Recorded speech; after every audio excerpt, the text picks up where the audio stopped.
There we are. We are live. We're not live. We're recording on air, I should have said, because live makes it sound like suddenly it's all pressure and it's like, can't say anything stupid.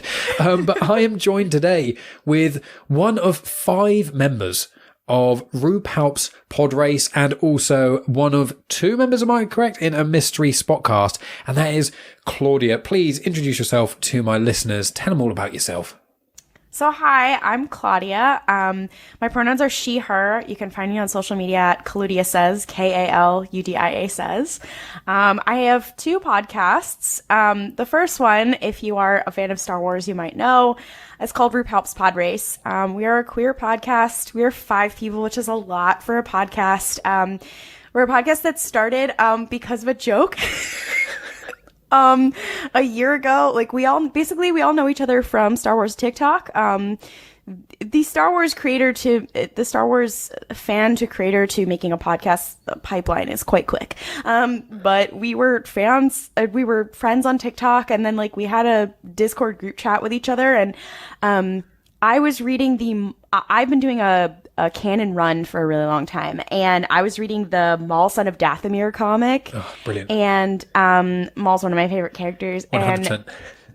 And there's a part of that where like there's a ton of villains at one point that all talk to each other. It's like Dooku, Grievous, Mother Talzin, Palpatine. They're like all in the same room, and Maul, and they're all in the same room, and they're all being absolute bitches to each other. And we started making Drag Race jokes, and we were like, wow, like, and we were just like the read that is happening in this one panel, whatever. And then we made a joke about how RuPaul owns land that he lets people frack on, and then we were like, RuPalp fracks on Mustafar, and we thought that was the funniest joke we had ever made. And then it basically devolved into we were like, oh, RuPalp's Podrace, like RuPaul, and then I was like, that'd be a funny name for a podcast, wouldn't it? And then they were like, wait, shit, now we have to make a podcast. And that was like a week before the Bad Batch was coming out, like a week before May 4th. Wow. And they were gonna drop 2 episodes that week. I think they did the May special. 4th. Yeah, they did May 4th and then another one. And we were like, guess we'll throw together and start a podcast. That is so good. And yeah, a year later, we have interviewed 2 Star Wars authors. 2 of our hosts are dating. No, literally, the domino effect is literally, I made a funny little joke about a Darth Maul comic, and now, 2 of our hosts are dating. So, you know, that's it's so very good. Funny. The other one is that, one of our hosts, Ollie, and I, again, it was a joke, for those of you who may or may not know about the show Supernatural, is it a good show? No. But I did continue watching it for a long time, and I experienced in real time, as many on the internet do, when Destiel became canon, when that was a thing, and the craziness that happened there. And the 1-year anniversary came around, and people were talking about it, whatever. And I said to Ollie, my RuPalp's co-host, I was like, wouldn't it be funny if we did a Supernatural podcast? And they were like, okay, but maybe we should for the anniversary of Destiel. And then we did. And so we decided, they had stopped watching after a while, but we decided we were going to rewatch the entire show and explain it to people so that no one ever has to watch it. Cause some people are like, I never watched it, but the internet knows about it. I'm like, you don't have to. We will hit ourselves over the head with a brick and, experience all this BS again in order to entertain you guys. So it's more listening to 2 people suffer and re-experience things that they experienced as teenagers in order, you know, and gleaning the plot from 2 people who are suffering. That's the kind of thing. But yeah, most of my podcast came out of making funny little jokes with my little internet friends. So that's a good reason as any to make a podcast. Yeah, you know. I mean, my thing is literally just my friends were telling me I talk too much and was asking too many questions about, like, we'd hang out on a Friday night, and like I worked out by speaking to all of them individually, the average is that I talk 70% of the time when with them one-on-one, and I was like, that's terrible. I'm so sorry. And they're like, no, it's good. That's how we like it. Because I'm friends with loads of introverts. So I'm like, me and my friend are two of the only extroverts always, willing to talk to people and stuff. And there'd be Friday nights and me and two of my friends would be like, oh, let's talk about something, what do you guys think happens when you die and what all this stuff. And then my other like 4 or 5 friends were like, we don't want to talk about those things. That's very serious stuff. We just want to play board games and play like Exploding Kittens and Dungeons and Dragons and things like that. We don't want to have to, obviously during D&D you can't talk about existential questions, and they were like, when I'd made content for a while, I did YouTube stuff for a while, I made music videos for a while, and then that kind of came about, and I was doing genuine chit-chat, spoke to some friends of mine, they were like, a podcast of friends, and they were like, you know a lot about Star Wars. I was like, yeah, I've kind of gone on a thing where I'm trying to consume like all canon content, basically. I'm trying my best. I've watched all the shows, and at this point, I'm starting to get into the comics, going to try and read all them. And they're like, we're starting to do shows on we're going to become a network instead of just a standard show. Do you want to do a Star Wars show? And I was like, what on? And they're like, well, you know a lot about the comics. And I was like, okay. And then the network's called Comics in Motion. I was like, okay. And then years later, like, 2 years later, I think now, I now own physically every single canon comic in Star Wars. Whoa. And I have Marvel Unlimited as well. So it's just me being like, over there in the corner. It's actually not as many as you'd think. Yeah. There's quite a lot. I've most of them are single issues. There's a few trade paperbacks. Yeah. But it's one of those things where it's like they only fit they fit in basically 1.5 comic book bins. They're kind of long, where they're about 3 times the width of that. They're about a meter and a bit long. So there's not that many. And I was like, I'm going to read loads of Marvel comics as well, Marvel Unlimited. And it was like, I'm going to start with Venom, and I'm trying to read every Venom comic. And you're like, my God. This is like a side character. My favorite character in Marvel was like my side character in Spider-Man. Yeah. And I was like, what do I read a few Spider-Man stories? Oh, Spider-Man 900. And now it's on like 1,000. And you're like, let's stick with Star Wars. Yeah. I mean, with Star Wars, though, once you go to it does start to expand, and you're like, oh, I'm never going to catch up, am I? I was very close to finishing. I've been doing a canon run for a bit. I was very close to finishing. I did it in chronological order, so I was like almost, but I had like a couple books to go. Like I finally got through all the canon comics and like got to the current, and then I got to like the sequels, and then the High Republic came out. And I was like, that's fine. I'm going to keep trucking. I have only a little bit left, whatever. And then everybody was having a good time. It was, the meme that with SpongeBob with the Squidward looking out the window at SpongeBob playing? That was me. I was sitting there like, I gotta finish all the Marvel comics. And everyone else is like, I'm having fun in the High Republic. Claudia, why are you not reading the High Republic? And I was like, I'll get there. I promise. I have to finish this era before I go backwards. And then I was like, fine. I can't wait any longer. So I had to stop, go back, do all of the High Republic, be caught up, then come back, and now I'll continue. And now I still only have a couple books left, and I'm just like, it's never ending. I'm never gonna get there. It's one of those weird things as a Star Wars fan who's trying to read so much content. Whenever I get a new book announced, I'm like when Shadows of the Sith came out, I think this week, and it was like, yay! Oh, I can't do this. At the same time, it's like I'm still like I'm almost 100% caught up on the High Republic. I'm about halfway through Mission to Disaster. Haven't read any of Midnight Horizon. I know that's offensive to say to you and all the RuPalp's. No, I'm just excited for you. First time Midnight Horizon. Yeah, I know. I'm listening to a few of your podcasts, and I keep hearing you guys talk about it. It's like I need like Daniel Jose Older. I mean, all the High Republic it is our amazing, Joker, but whenever it comes out, it's like you always talk about. I'm like, I need to skip little bits. I don't want it to get spoiled, but I should have read it by now. And I'm like, we're very terrible about spoilers. It's fine. No, as soon as the word comes up, Midnight Horizon, I'm like, okay, skip. Then it's like Comac Vitus. Skip. To be fair, we mentioned Comac Vitus. I noticed it was the last one. Episode. It was like the Obi-Wan Kenobi, and it was like the episode 5 where you guys were talking, and then it just came up, and I was like. And you were like, oh yeah, wouldn't it be one of your guys say was like my fantasy would be Comac Vitus comes in and starts makes out with Obi-Wan or something, and like they live with Owen or something. I was like, how did this? I was listening and I was like, Vitus in the world between worlds. That was it. Yeah. That's a small snippet of what it's like to be in our group chat. He just comes up. He's just around. He's just our little guy. And I love on your show how you at the start when you say about the gender I'm feeling, and it's like how please tell people a few things like that, because I thought that was such a fun way when I got into your show and I started listening. I was like, that was such a fun intro into it. Yeah. So three of our hosts are trans and non-binary. I'm one of the few cis hosts. But we started making a joke of like, what's your Star Wars gender of the day? Which is like a little gay people thing where you like make random shit your gender. And so we will just pick some random Star Wars thing. And sometimes it's related to like what we were going to talk about. And sometimes it's not. I like to make mine on theme. Other people, they'll just pick something. And it's always one time Ollie picked one that was very explicit, and we bleeped it out on purpose, because it was funny. Sometimes it's truly just whatever little glup shitto somebody has coming across, or like some meme that they saw, or some just absolutely weird shit that was in their brain. Mine was actually sent to me this past week. I think it was, and I think it was the artist formerly known as Anakin Skywalker, was mine, but I've had some pretty crazy ones. And we also, a fun fact for the RuPalp's listeners is that many of us forget to think of a gender before we record. So one of us will be like, did you think of a gender? And then one of us will be like, shit, I gotta think of something. And that's usually me.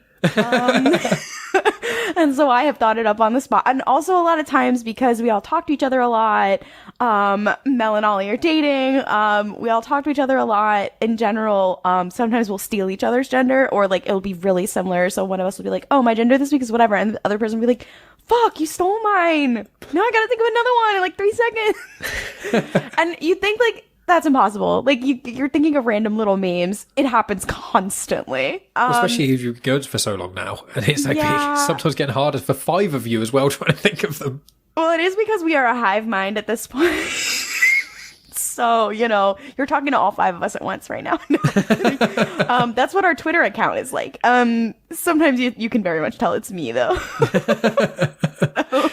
When I told my partner that I was going to be speaking with you, she was like, all 5 of them. I was like, no, it's just going to be Klaudia. Don't worry. I was like, speaking of 5, like being in a podcast with 5 people, it must be challenging in its own right. And obviously you're telling me before recording, it's like, thank God for the edits and just being able to get through that. Because like with me, Shout out to Mel, our editor, who edits out half the show because we won't shut the fuck up. We're going on tangents and stuff. Oh my God. We're absolutely horrible and terrible. And we're usually recording late at night, so people, they have a bit of their last brain cell. Mel is ruthless with the cuts, and we thank them for that. So. I mean, speaking of Star Wars, like, obviously, we should just dive right in. So I'll ask you one of the questions I like to ask people whenever I talk about Star Wars, which is, what is Star Wars to you? You can type that however you want, and just say whatever kind of comes to mind with that question. For me, I know this has been the hot take on Twitter, but Star Wars is political for me. Star Wars is politics, and specifically Star Wars is a story about anti-fascism. That is the story. It's anti-fascism, and you sprinkle in a little bit of magic. And it's anti-fascism with camp. Because Star Wars is stupid. It's dumb, and it's cheesy, and it's camp. But it also has this large message of anti-fascism. You can get into how effective it is, et cetera, but also of like militant anti-fascism. Like sometimes it gets watered down a little bit. But you're like, yeah, those rebels, they got guns. Like, and for me, like that's how I like to approach it, both in a fun way and also in just a very personal way. Both like because of like my personal family history and also just because of like what has always interested me about it. I was a kid who didn't have any friends as a kid, but and I liked Star Wars when I was a kid, but I also was quite politically active as a child. I had NPR parents. You're not American, you may not know what that means, but they're like liberal parents that all they listen to is NPR. And so I knew far too much about national politics at the age when kind of the prequels were coming out, and I was deeply invested in national. I also grew up in DC and around the DC area, and I knew far more about politics than most of the kids my age. And then I watched the Star Wars prequels, which are a commentary on the Bush administration, and even though people will argue with you that they are not, they are. And I was like, I've decided to make this my entire personality. And yeah, my favorite parts of the Clone Wars are the parts that everybody else hates, which are like the political parts. You know, I personally think that I'm like, that's the most interesting part to me. I also like the magic because I just like fantasy and that kind of thing. I often say like, it's hard for me sometimes to get into stories that are very like the very pew kind of story. That's so descriptive, but the very pew kind of stories in Star Wars, because I'm like, I could get that in any science fiction, and there's other science fiction that I quite like and I go to. But I am here for specifically the magic and the Force and that kind of thing. And there is the philosophy element. And I described it. I used to work in news. I thank God don't anymore, but I worked in news it's been troubling for a bit, but quite a troubling time. And I was like, why do I consume Star Wars, which is about constant cyclical tragedy and death? Then it just shows it to you over and over and over again. When my job is seeing that on a firsthand every day. And I think the reason was that, you know, it was kind of that hope thing. And it was kind of that like people who choose to do the right thing anyway, all the time. There's a quote from Qui-Gon, Master and Apprentice, that I was thinking about. It's not like it's an original idea to Star Wars. Let's be clear.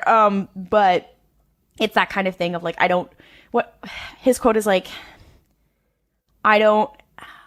it's like, I don't choose the light because it's like the right thing to do. He's like, I don't choose the light because I think I'm going to win. It's because it's like the right thing to do over and over. And I'm like, that is what Star Wars means to me. And you know, that's what I think the best stories in Star Wars are. And I just like camp. Also, I think Star Wars is dumb, and I think life is hard, and I like when stories are funny and stupid. So hashtag Geode.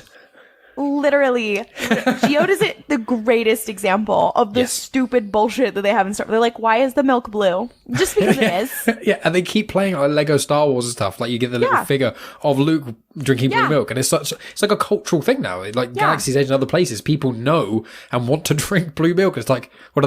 Well, they put food coloring in milk when he's drinking in the desert. It's like, genius. Yeah, you're just like, you know, and you're like, why is it like, and that's how George also kind of made it. Like when they asked him like, oh, why is this or that, he's like, I don't know, I just think it looks cool.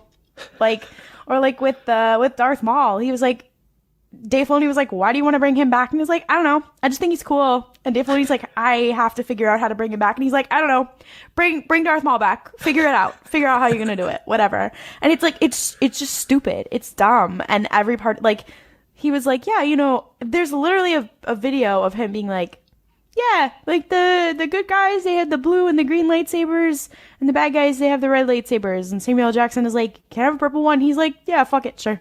Like, Star Wars is fucking stupid. That's why it's funny to me when people take it so seriously. I mean, I take it seriously in like a critical way and whatever, but when people take it so seriously in other ways, I'm like, it's dumb. Like, I just like things that are silly, that make me cry sometimes.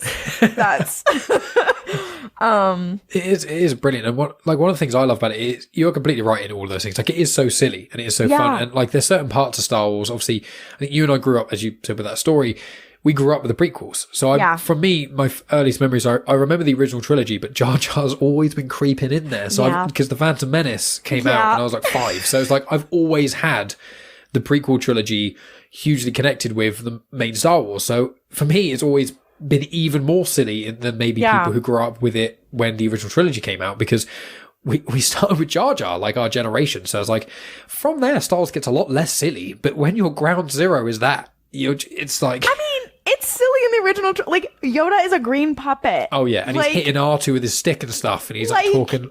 It's mad. He's a green puppet who's introduced like beating a robot with a stick. Like, and like in the era when the Muppets were popular, and there's like, you have like the Ewoks, you have like literally teddy bears running around, and then you have what is Max Rebo? I don't know what that thing is. Like a bubblegum elephant. Literally, there's like a blue elephant. Like the Jabba the Hutt, he was like, what if he just had a large slug? Like.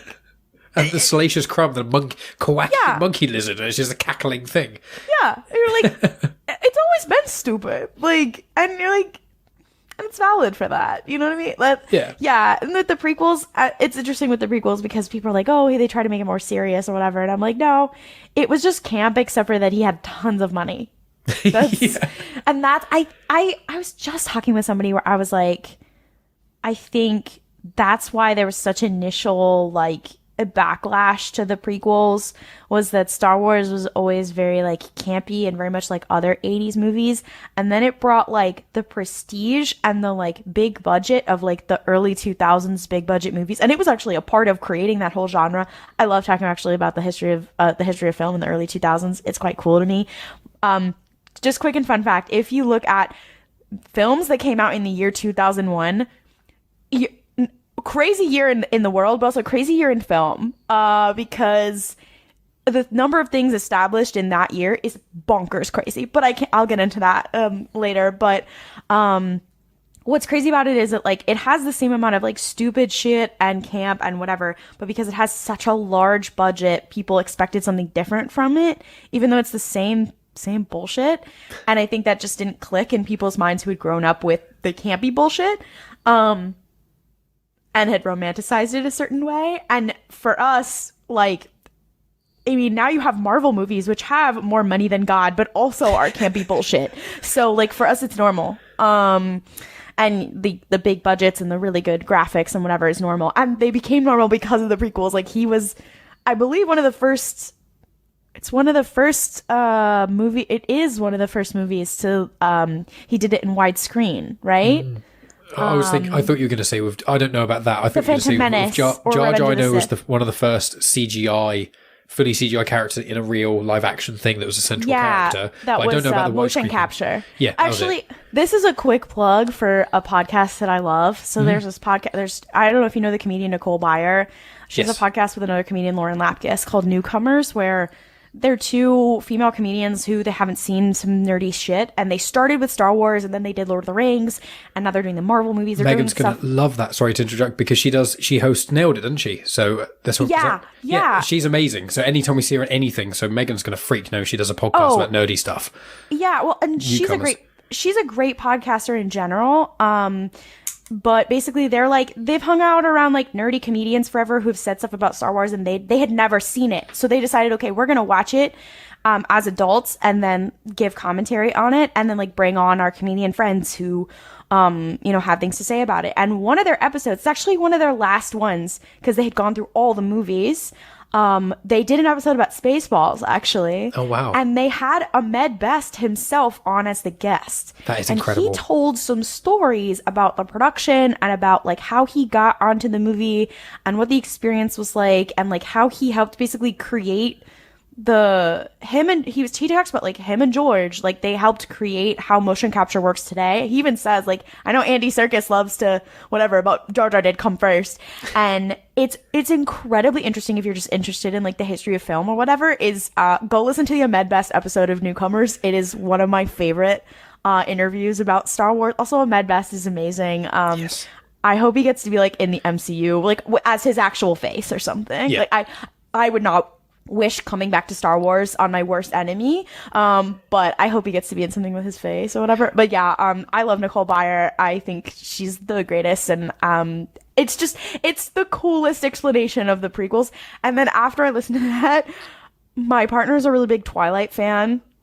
I don't have time to get into all that, but I was like, because Jar Jar is the filmmaking birth of a lot of motion capture, or motion capture of like an entirely CGI character in a film, and then Gollum.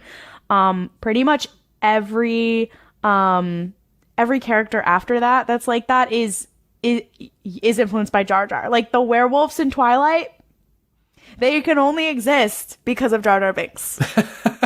And when you tell people that, take, but to be fair, it makes true. sense. Like I'm like, you cannot have Benedict Cumberbatch in The Desolation of Smaug. You cannot have that without Jar Jar Binks. Just think about that. Just let it. You cannot have Avengers Endgame without Jar Jar Binks. I'm just saying. God, you're making a lot of people unhappy, but I completely agree with you. It makes perfect sense.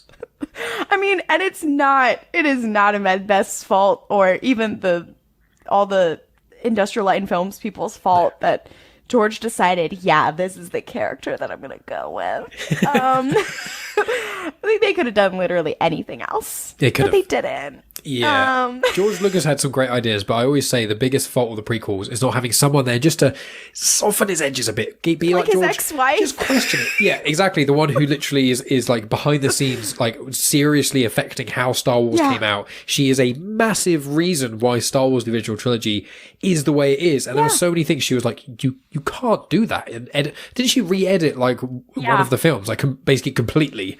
Yeah. Like, he's a really good producer, like, and that's also why the Clone Wars is really good, because like he would think of the ideas, or some of the ideas at least, or they would think of the ideas and they would bring them to him, and he'd be like, "What if you did this? What if you did that?" And that a lot of stuff was like stuff directly from George, and then Dave Filoni was his apprentice, and so like the Darth Maul story is another one that I really like, because it's like him being like, "I want to bring back Darth Maul," and that's like an objectively stupid idea, Yes. But then he's like, "I want to do that, whatever," and then someone else goes, "Okay, so how are we going to make that make sense? Are you sure? Let's think about that one." And and Dave Filoni's like, "Okay, you're the idea man. I will make it happen." Cause, he throws ideas at the wall, and some of them I'm like, yeah, you need somebody else to really flesh that one out. Yeah, 100%. You can really feel it. That's the problem. And it's just like, even of the three films, I know some people are more critical of Return of the Jedi, but A New Hope, I think, of the trilogy, is probably my least favourite, especially dialogue-wise and certain things like that. And even Mark Hamill, he said in one of the interviews, he says it very fast in the interview, but it's something like, when they were going towards the Death Star, he had this whole line that George was trying to get him to say, and he was like, I can't say this. This is nonsensical. And apparently Harrison Ford was also refusing it as well. Yeah, it's mad. Like, a lot of the issues of Star Wars, a lot of the best parts of Star Wars come from George, but also a lot of the worst parts do as well. And it's the weird thing about some of the fandom menace complaining. It's like, you do remember the prequels. Like, I love them. I love the prequels dearly. Revenge of the Sith is my favourite Star Wars movie, unashamedly. But and I love the trilogy, but it has a lot of dialogue problems and a lot of things where Padmé was like, "Oh, she's such a cool character, Attack of the Clones," and then a bit iffy in parts, and then Revenge of the Sith, like, let's just completely wipe her character. It's like what happened here? What occurred here? And I'm like, in like the Phantom Menace, for example, I'm always just like, you could have told this story perfectly fine without creating 3 new racist caricatures. Like, you could have, how'd you get 3 in there, my guy? Like how did you do that? That's like, it is funny because, people always say like Empire is their favorite movie, or they think it's the best Star Wars movie. I'm like, yeah, because it's the first one he didn't write. And I'm like, yeah, he directed it, he didn't write it. It shows. Like, we often talk about like that difference between who's directing and who's writing, and obviously nowadays it's like a very different landscape of how film and TV and stuff are made, and all that kind of stuff. The Obi-Wan Kenobi is a really good example, because like Deborah Cho, like a lot of it is her baby, even though there is also a writer. But like, the Book of Boba Fett was the biggest one that like we've talked about on RuPalp's, of like of a big example of that, where we were like, I really like Jon Favreau's work, but I think he's a much stronger director or a producer than he is a writer, and you could really tell that in the Book of Boba Fett. Like, I didn't blame the direction at all. A lot of people were really hateful to Robert Rodriguez, whatever. It's like, I didn't blame the direction at all, whatever. And I was like, the problems in that show were writing. So much in writing. And the best episodes were completely separate. It was like, spoilers. Anyone for listening should have watched Book of Boba Fett. We did a whole discussion show on it, but I was like, I enjoyed Book of Boba Fett. I'm probably not going to really rush to rewatch it. But then you're like, oh, the 2 best parts literally don't even have him in it. And you're like, how did you write this? What did you just make Book of Boba Fett? And then before Series 3 of Mando comes out, bring out like a Mando special, like a Mando movie special only on Disney Plus that's 2 hours long, and tease it in the end of Book of Boba Fett, or even have Mando in it, and you could string it in. But it was like, I mean, I loved those episodes, but and they could have done those, like, they could have had Din come in at the end of the Book of Boba Fett and been like, hey guys, what's up? And like, he has a new ship and whatever, and everyone's like, what's all that? And then in season 3, you come in and you find out why. Like, you didn't need all that. You didn't. No. We talked about, on RuPalp's, we talked about how, like, I wish The Mandalorian was almost like The Mandalorians, which they don't make TV like this anymore, kind of like the Clone Wars, where there's a lot of episodes and you have arcs. But, like, the Book of Boba Fett could have just been, like, one arc, because it's about Mandalorians. He's a different kind of Mandalorian. It could have just been one arc of the show, which it ties into the show. It could have just been one arc of the show that already exists. And then, you know, when we inevitably see Sabine Wren, that could have been a part of the show. Like, and the whole Bo-Katan thing. Yeah. Like, what's Bo-Katan been up to? Yeah. I'm like, instead they're going to make them all different TV shows. I'm like, and for what? Filler. And for what? Like... if we get into that, I'll make myself angry. But I agree completely. All the points, like, it's one of those things with Star Wars where I think, and one of the reasons I like RuPalp's, and it's one of the reasons I've collaborated with other individuals I like about Star Wars and have them on the show, is, you know, we all love Star Wars for different reasons and different ways, but the main thing that is important is that we respect each other's different opinions, and that we, you know, when they're sane, and then, you know, basically when they're not horrendously racist or awful to the actors or actresses or people involved with creating Star Wars, that's just basically unforgivable. But aside from that part, is just people having different opinions and enjoying different parts, but also being able to be like, these elements didn't work because X, Y, Z. Like, not, we hate you, Jon Favreau, because he's amazing and does loads of cool stuff. It's more like, you have done these great things, but there's other elements you need improvement on. And it's like Dave Filoni. Like, love Dave Filoni. Clone Wars, series 2 to 7, brilliant. Great. Clone Wars series 1 isn't great. It's got about 7 or 8 episodes I think are really cool, but the rest of it's a bit weak. But the movie is pretty bad, in my opinion. See, I like the movie. I'm not. I love Ahsoka. But also the movie is also a lot of George. Yeah, it is a lot of George, isn't it? It's a lot of you George. You can feel it. It's like his last little try, and you're like, this is George, no. too prequely. It's the humor. I think my friend Scott, he described it once when we were talking about. When we did a whole thing about all the Star Wars movies and we were talking about them, and he said the difference is with it's humor and trying to be funny, and in the original trilogy it's very much humor. Han Solo says things that are humorous. They're not laugh out loud chuckling necessarily, but they are humorous. With prequels, it's like, here's Jar Jar, and then this creature thing farting in front of him and him blowing his nose. And you're like, that's not humor, that's a joke failing. And slimy, stinky. I can't remember Jabba's actual son's name, but that in the Clone Wars, it was very much this comic relief, kept farting and things. And you're like, these bits don't need to be in it. Well, I see. What's interesting about that also is, like, that movie was going to be in theaters, but then the rest of the show was Cartoon Network. And when you get into the history, I love the history of filmmaking, and especially the history of animation. And what's interesting about, like, that, the DNA of the history of Cartoon Network is so felt in the Clone Wars, because Cartoon Network, and they're kind of dealing with this now as CN Studios and WB Animation becomes, like, the engine of like all family entertainment for HBO Max. It's like a whole thing. Shout out to the Warner Discovery merger. I love talking about the business of Hollywood. But basically, like, Cartoon Network's whole DNA was always, we are about boys 6 to 11. So there's so many things in the Clone Wars where you're like, they showed somebody get decapitated, but also they're like, oh, now we're going to do some one random episode where we're like, yeah, Ahsoka definitely wants to kiss Lux Montera in the mouth. And you're like, oh, and where did this come from? Literally no one believes this at all. Like, and you're like, oh, why? Like, there's certain things, and there's like silly jokes and stuff like that. And that's a problem that animators talk about a lot when they're trying to make things that are maybe more mature, but like maybe more story driven or that kind of thing. And then they're on a network that's like, it's gotta be for kids. And you're like, okay, it still can be for kids without there like being a fart joke every 10 seconds. And you can see that tension sometimes in those longer shows. And the Clone Wars, I always feel like, is such a cool analysis because it's gone across 3 networks. And also, even when it was just on Cartoon Network, like, you see not only the change in animation, but also the change in style and all that kind of stuff. It's very interesting to me. It's very interesting. I always wonder, like, what was the corporate climate at Cartoon Network? What were the things that they wanted? One of my favorite things I know about Cartoon Network is, one of my favorite Cartoon Network shows is Infinity Train. After the 3rd season, the 4th season became an HBO Max original because that was when HBO Max came out. It got totally screwed over by the switch to streaming. Everyone go stan Infinity Train. It is one of the best shows ever made. But they have some quite graphic shit in that show, even though it's for kids technically. And there is a character who does get murdered quite graphically.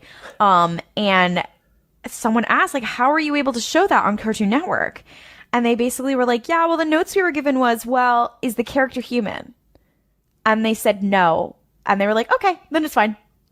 Wow. So that's the rule, or at least it was. The character wasn't human, so I will not give spoilers because Infinity Train is one of those shows where I'm like, I don't even want to explain what it's about. You just got to go in blind. But yeah, I feel like a lot of the Clone Wars is a lot like that too, where you're like, people are like, oh yeah, like, I'm like, yeah, they had a whole episode that was about like, where they were like, yeah, Ahsoka's dressing up as a sex slave. You're like, what the? This is a Cartoon Network? Jesus Christ.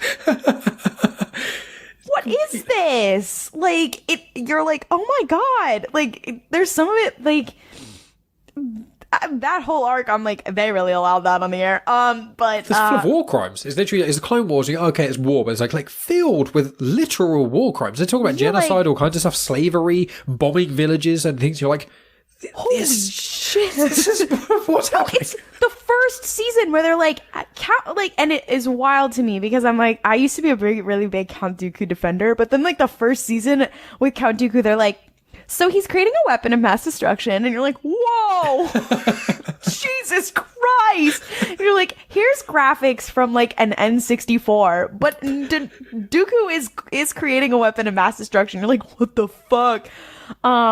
It's just interesting to me, always, like, what I always wonder, like, what was the influence? And to me, I mean, I feel that the same way as like the way that the industry is, how much it affects the storytelling. You can see it in so many parts of Star Wars. You can see it all the time. I mean, many people have talked about how that might affect the sequels, but also in the current TV shows and that kind of thing. And I always like to take that into account, both because I think it's interesting and also because I'm like, okay, let's maybe lower our expectations or make our expectations higher, because we're like, hey, like, this is what other parts of the industry are doing, or these are parts that have changed or haven't changed. I could get into the history of animation forever, though. I mean, animation is a very intriguing thing. I mean, especially stop motion. I love stop motion so much, which obviously Star Wars hasn't really delved into, apart from smidges in the original trilogy, with a lot of it on Hoth and things like that, which I really enjoy. But it's what you say about Star Wars is interesting, because I think I was talking to my friend about this, who thanked me, my friend Tonya Todd, shout out to her. She thanked me because I pushed her to go to watch Clone Wars, and I warned, movie's not amazing, and the first series is not amazing either, but when you get mainly series 3, 4-ish, it gets really, really good, but I can't tell you why. It's obviously, people listening now will know more because it's everywhere, and we've obviously discussed it. Things for me is more. There's a lot of other cool stuff. But once Maul gets into it, it goes from being, oh, this is a show for, as you say, young kids, young boys, to this is kind of a show for teenagers when it's not. Like, you watch a bit where Darth Maul literally rammed into a Miriel, and it's one of the twins. The first twin gets killed by a clone whose chip goes off, and you're like, that's brutal, just being murdered in cold blood by your own soldiers, and it gets all covered up by the government, and then you're like, okay. And then Darth Maul rams the sister into a wall with his horns, and is like gutting her. I forgot about that. No, like, was it Savage who does that? It might be Savage, yeah, but him and Maul are doing that thing where they're just murdering people, and Savage kills a lot. Like, and especially the stuff with the clones is quite graphic, and you're whoa, like, and I'm actually a like first couple seasons of Clone Wars defender, because I think there's some things in the first season, like the first couple seasons, that like everyone always remembers, like the Domino Squad stuff, and like they're like, that's quite important characterization, and like you don't really remember it because it's not like the big arcs, whatever, but then you go back and you're like the thing I always remember, I think, is in like the first arc or the second one. It's the one with Plo Koon and being like, no, I would never leave you guys behind, or whatever. I'm like, that's like, so that's why when people are like, oh, I'm going to skip around, I'm like, please don't skip around. Cause I'm like, there are pieces that are very memorable and very important in all of it. Do I think that there's the stuff that's better later? Yes. But like, there's some early arcs that I'm like, oh, this is quite the banger. When The Mandalorian season 2 finished airing, So I was in a Discord for Mandalorian fans. We don't have time to get into all that. It's he's my special boy. But I was in Discord for Mandalorian fans, and there were a lot of new Star Wars fans in there, or people who were just fans of The Mandalorian, and there were some people who like never seen the movies before. So I was like, all right, let's get on a Discord call and let's like Disney Plus had the new watch party feature, and I was like, let's watch all the movies. And we did, and I had like a dedicated group of like 3 friends that we did, and then we finished it, and The Bad Batch was going to come out later in the year, and I was like, wouldn't it be funny if we just like watched all of the Clone Wars and Rebels? And they were like, fuck it, let's do it. And so I took them through about 40 years of Star Wars in like less than a year. Amazing. Yeah, it took us a while to get through Rebels, because then The Bad Batch was coming out whenever we were trying to get around whatever. But I got them all the way caught up, and they were like, I made them a guide. So like I had all kinds of watch guides. There's one that I really like that kind of groups things by arc, and I kind of made them a non-spoilery kind of guide, and it had little jokes in it, and I realized how many of the earlier arcs that I was like, oh, this one's a banger, and this one's a banger. Okay, I forgot about this one. This is kind of a banger too. This one's another Jar Jar arc. I'm so sorry. Here's 3 episodes of Jar Jar. You have to watch it though. There's fairly important things. But the Torsion pops up at some point, but I can't tell you that yet. But that's only in the later one where he starts kind of making out with a platypus woman, and Mace Windu's just there. Yeah, Mace Windu. I'm so sorry. I'm so sorry for that. So like, yeah, and then now one of them is like reading the Thrawn books, and then I was like, oh, I've created monsters. I've created monsters. But yeah, when doing that, I realized like, oh man, there's some early shit in the Clone Wars that's oops all bangers. Lair of Grievous. The Lair of Grievous episode, because I say to people with season 1, I say, the thing I always say with people with season 1, and this is, I find as a Star Wars fan, you almost have to keep apologising, because the prequels, the worst Star Wars films are almost objectively The Phantom Menace, although I enjoy it. I would argue that, or maybe Rise of Skywalker, for completely different reasons, but I think if you watch Rise of Skywalker, you're more likely to like it as a standard fan than Phantom. Phantom Menace is a lot more jarring, and it's like, when you are like, okay, someone's getting into Star Wars, do you start with Phantom Menace or New Hope? I say Phantom Menace, but that can turn people completely off. I say New Hope.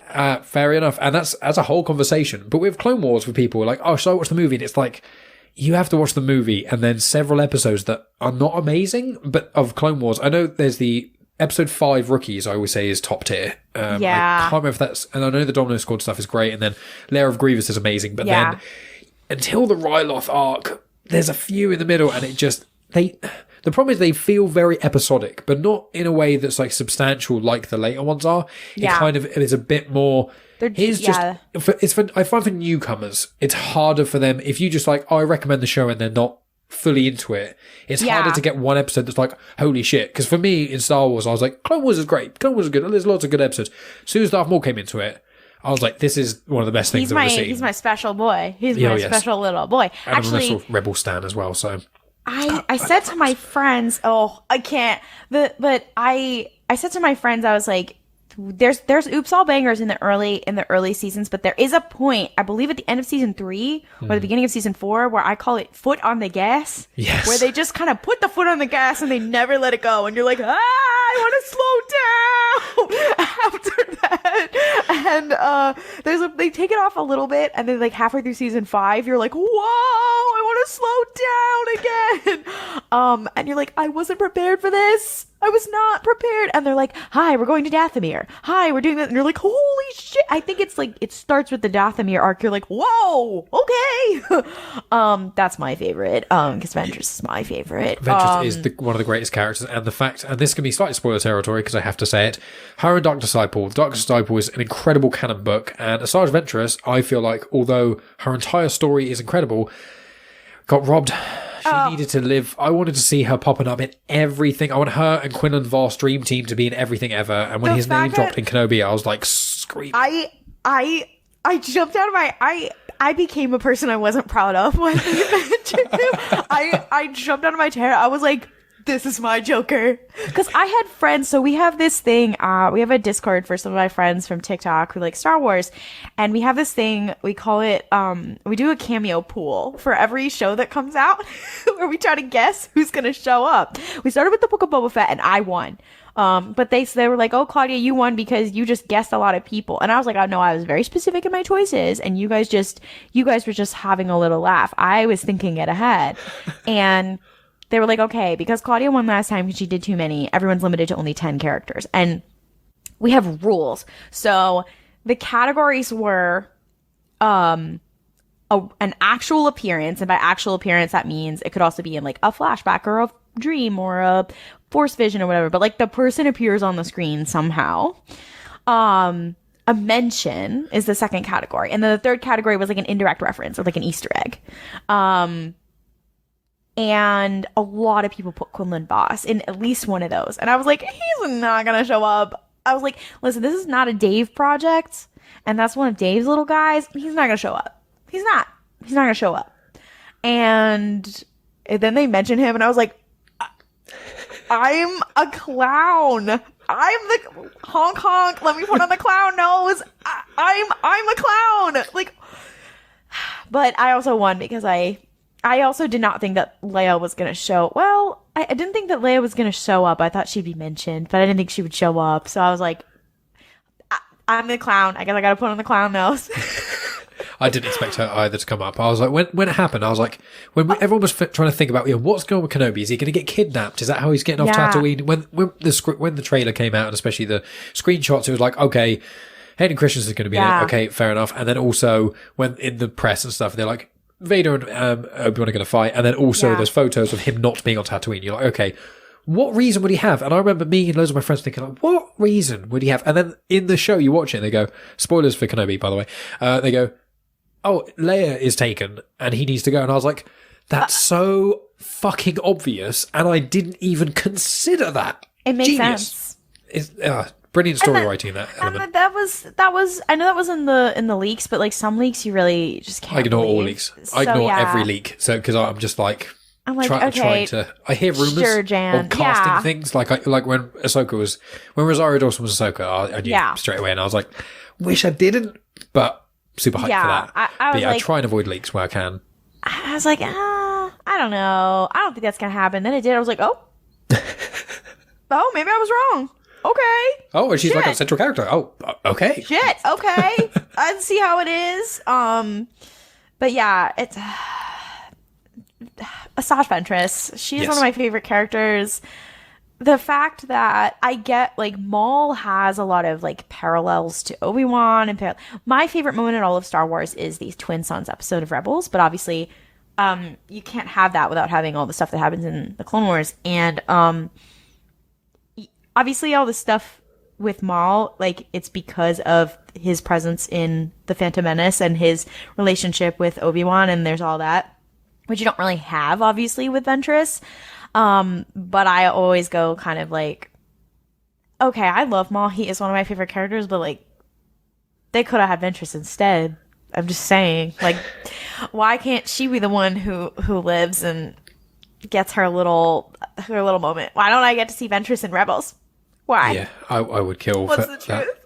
It's like if anyone's like come back from the dead, people talk about, oh, Mace Windu, what if he does? And I'm like, I kind of hope not, because he's the last character that's just like, he's dead, because Palps came back and Maul came back and all that stuff. It would make sense because like you don't see him die. Yeah, exactly. And in Star Wars, I follow the rule. Unless I see that bitch take their last fucking breath, or the head's off, literally. Oh, the head is off, or I've seen their body disappear. That bitch is not dead. Yeah, true. They're not. So I'm hoping, like, I think Mace Windu will come back eventually, because the way Ewan McGregor spoke about it, he was like, I just kept saying I want to be Obi-Wan, and Disney contacted me. And it's like, Samuel Jackson has been talking about it non-stop for like 10 years now. Like, literally, in fact, 5 years after the prequels kind of passed, he was like, yeah, I'd come back to it. Now it's almost every day he's wearing something to do with it, or tweeting about it, or saying about it. And it's like, he's doing shit with Kevin Feige right now, but, oh my God. He's doing shit with Kevin Feige right now, but he will come back. I know he will. At some point. It's inevitable, but it's one of those things I'm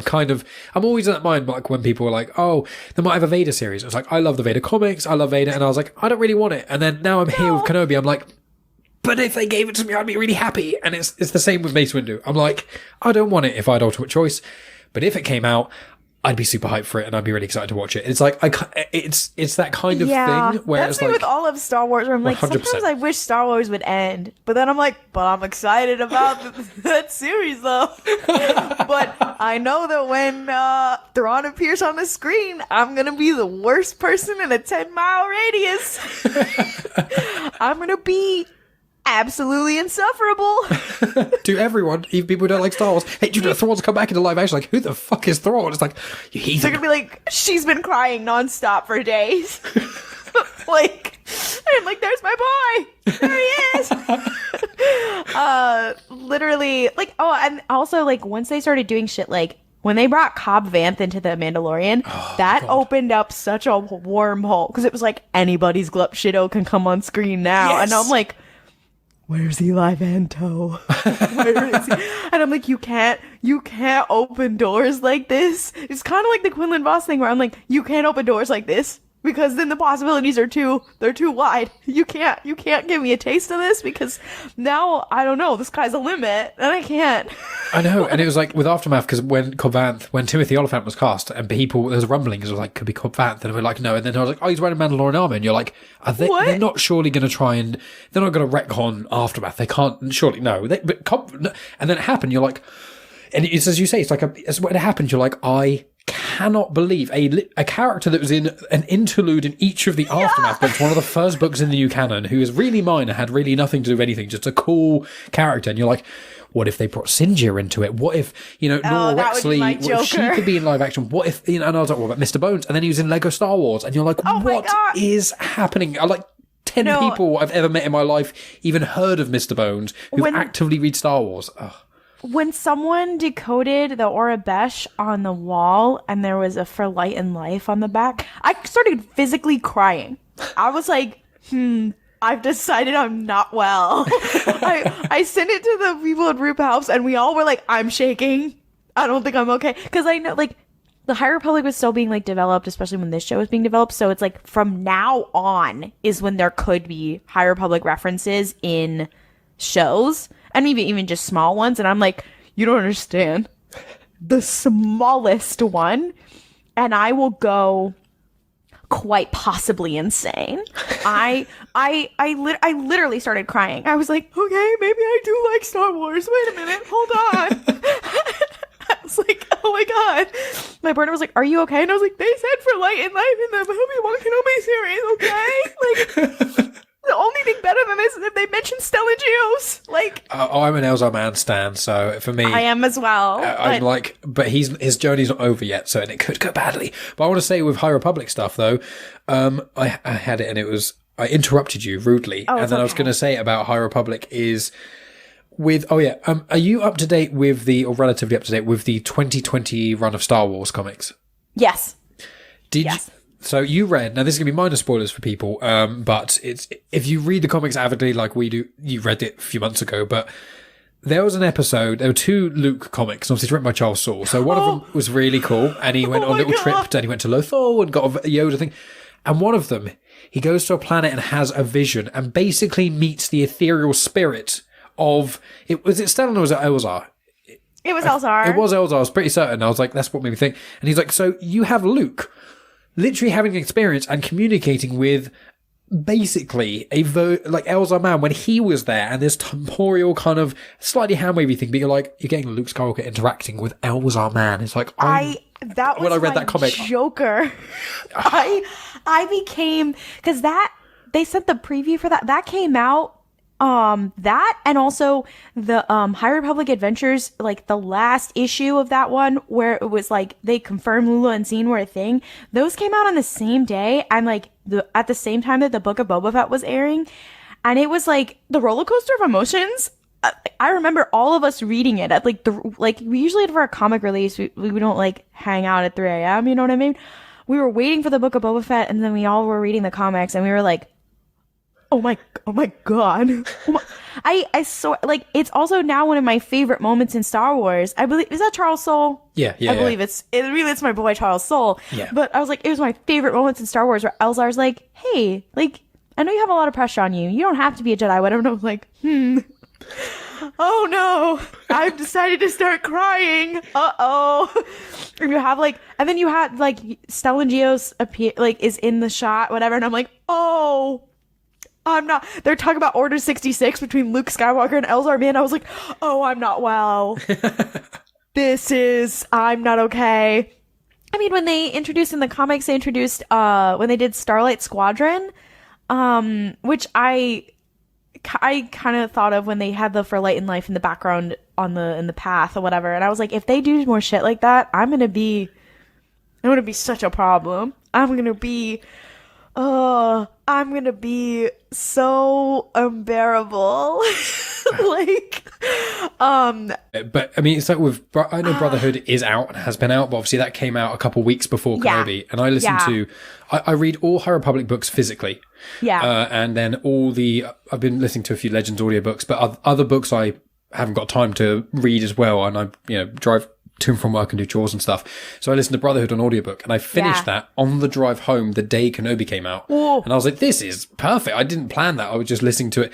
And so it's like when things like that happen with Star Wars, when things connect, I know some of it is specifically planned, and Brotherhood was kind of a soft promo for Kenobi and vice versa. Yeah. But when you're reading, if I say this to people, the more Star Wars content you consume, the better the rest of it becomes. Yeah. It's just, and when people are like, oh yeah, I watched the movies, I watched a couple of series, not that big of a deal. I'm like, read The High Republic, or read Lost Stars by Claudia Gray, or read Master and Apprentice, read any of these elements. If you're a big fan of Legends, read the Thrawn trilogy, or if you're a big fan of Legends comics, read Dr. Aphra, because it's off the walls and bananas. If you like Rebels, you read the original, read the Rebels. Like, my favorite. If you read the Thrawn trilogy, for example, you were saying it makes it better. Mm-hmm. This last episode of Kenobi, the girlies who read Thrawn Alliances, we were screaming, crying, and throwing up. I was like, is that an inadvertent connection to Thrawn Alliances? Holy shit. I was like, and sometimes it's thematic, and sometimes it's just like, it's like poetry rhymes bullshit. And I'm like, it like literally made it like a deeper experience. I was like, oh, now everything has made everything sadder for me, but also I'm like, oh, it has made it a deeper and richer experience. I always like to say that Star Wars, it's a multi-level marketing scheme to get you to read.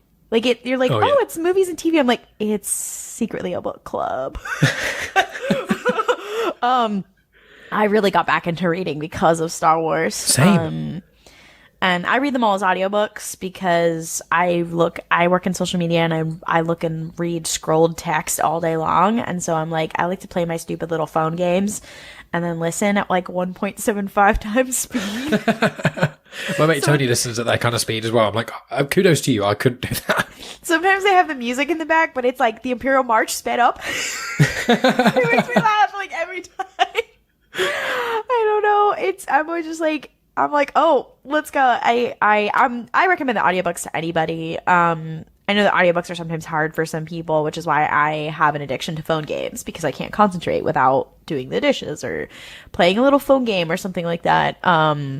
It's just like Star Wars is a very cinematic experience, and the audiobooks kind of preserve that. Some of them are better productions than others, but they very much preserve that. Not just because of voices, but some of them, they do full productions and that kind of thing. And it's just the Thrawn ones. They're next on my list because I read the Thrawn comic, the comic adaptation, but I wasn't as much of a fan of it. This is the thing, but I loved Thrawn in Rebels, don't get me wrong, and obviously Eli Vanto in the Thrawn comics, and there were great things about it, but it didn't grab me in the same way that other elements did. So I'm one of the few people who love Star Wars as much as I do, read all the comics, who hasn't read a lot. I know bits and pieces of Alliances, but I haven't read Alliances, I haven't read Treason, and I haven't read the Chaos Rising trilogy, the Ascendancy trilogy rather. Oh, you're in for quite a ride. I'm gonna get to them eventually, but it's with the High Republic, because I was like, I'll get into Thrawn. Yeah. I want to focus on these things, and I focused on all of Claudia Gray's books before I spoke to her a couple years back. Yeah. And then I was like, and then obviously High Republic kind of came off, released early 21, and from then I've been catching up, and now we're there's no until October, so we've got a couple months, but I'm still reading those, Shadows of the Sith, Brotherhood, and getting to Legend stuff as well, and they've just announced that Darth Maul Shadowhunter is going to be narrated by Sam Witwer, and I was like, well, I have to, I've got a tattoo of Sam Witwer. I've got a tattoo of Sam Witwer. I literally have to consume anything he's in. So Sam Witwer is also one of those people. Dave Filoni, Sam Witwer, and Freddie Prinze Jr., they both know a lot about Star Wars, and when they talk about it, it's interesting. Like, there's a video of Sam Witwer talking about the final battle in Twin Suns. It's just such an interesting scene study. And also, there's also the Freddie Prinze Jr. Star Wars rant, which I believe is the best analysis of Star Wars ever made, if you've never seen it. I've not. I'm going to make a note of that. Basically, he, like, rips fanboys to shreds, but also, like, he gets Star Wars better than anybody else. But that's also because, like, Ashley Eckstein has talked about how, like, when they worked on the Clone Wars and when they worked on Rebels, like, Dave Filoni would start every recording session by, like, giving a lecture about Star Wars for an hour. And so all of them, especially the actors, whatever, they all know so much about it, like, thematically, whatever. And Sam Witwer, so the host of RuPalp's, for some of our birthdays, we got cameos for each other.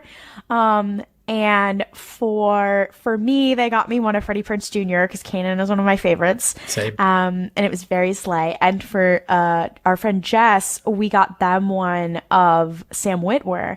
And he could have just, like, said hello or whatever. He sent us, like, a 5-minute long video doing an analysis about Darth Maul. And I think Jess just posted it recently. And I was like, sir, you are the biggest fan. You are the biggest Star Wars fan, and you get it.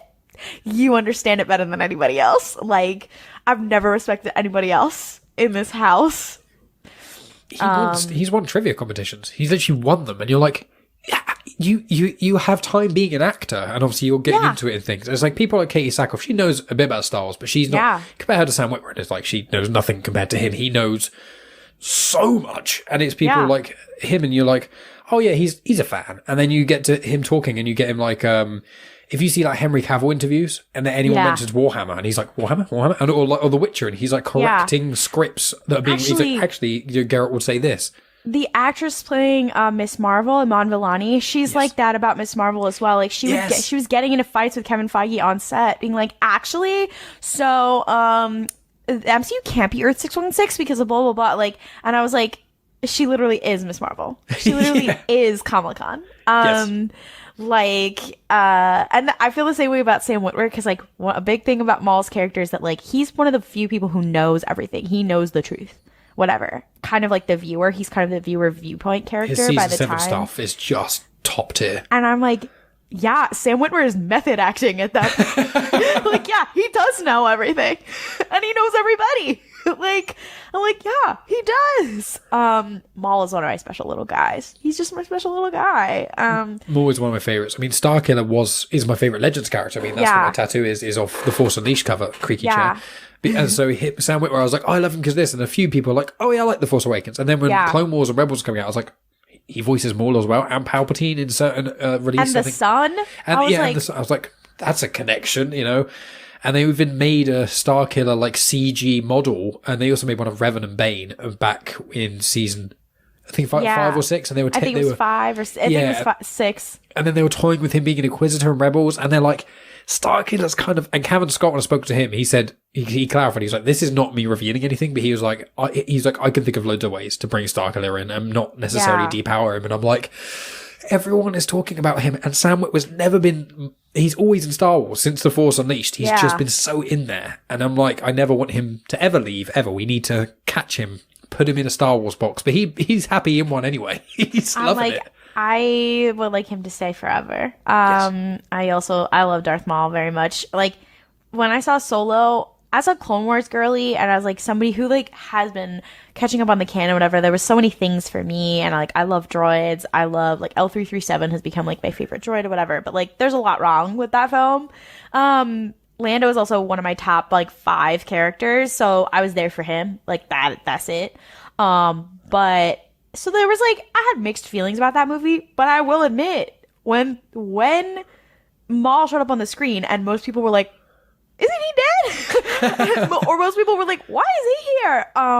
When he showed up on the screen, I was screaming, crying, and throwing up. I was like, you know what? That is fan service, and I'm the fan being serviced. Thank you to me and all the I almost said the Thrawn girlies, but I was like all the Maul girlies, because actually, you were saying about Legends about Thrawn. I've actually never read any of the Legends Thrawn books. Nor have I. And I I almost don't want to now, because even though Timothy Zahn says like he tried to keep them the same character, a lot of people are like they're not the same character, but he did actually try to. And I love Canon Thrawn very much. And here's the thing. I said earlier that, like, I mostly come to Star Wars for the politics, but also for the magic. Like, I could go anywhere else for, like, the military part or the space battles or anything like that. Which is why I love the High Republic and whatever. So for the Thrawn stuff to be my favorite, it says a lot, because... well, there's some stuff with force sensitivity, but I don't want to spoil it. Like, for the Thrawn stuff to be some of my favorite is a big deal, because I could give a shit about the space battles, nor do I understand them, nor do I care, or the strategy or any of that. But they're so cool, and so Timmy Zahn just knows how to write an interesting character. That I often say that, like, of my top tier of Star Wars books, it's like the High Republic, the Thrawn novels, and the Padmé novels. They're all on the same tier. Like, my favorite little glub shittos, they're all from the Thrawn books. And you're like, and it's funny because you were saying, like, you really like the High Republic, and that's very Jedi centric. Mm-hmm. So when you go to the Thrawn trilogy, you're gonna be like, I'm out here.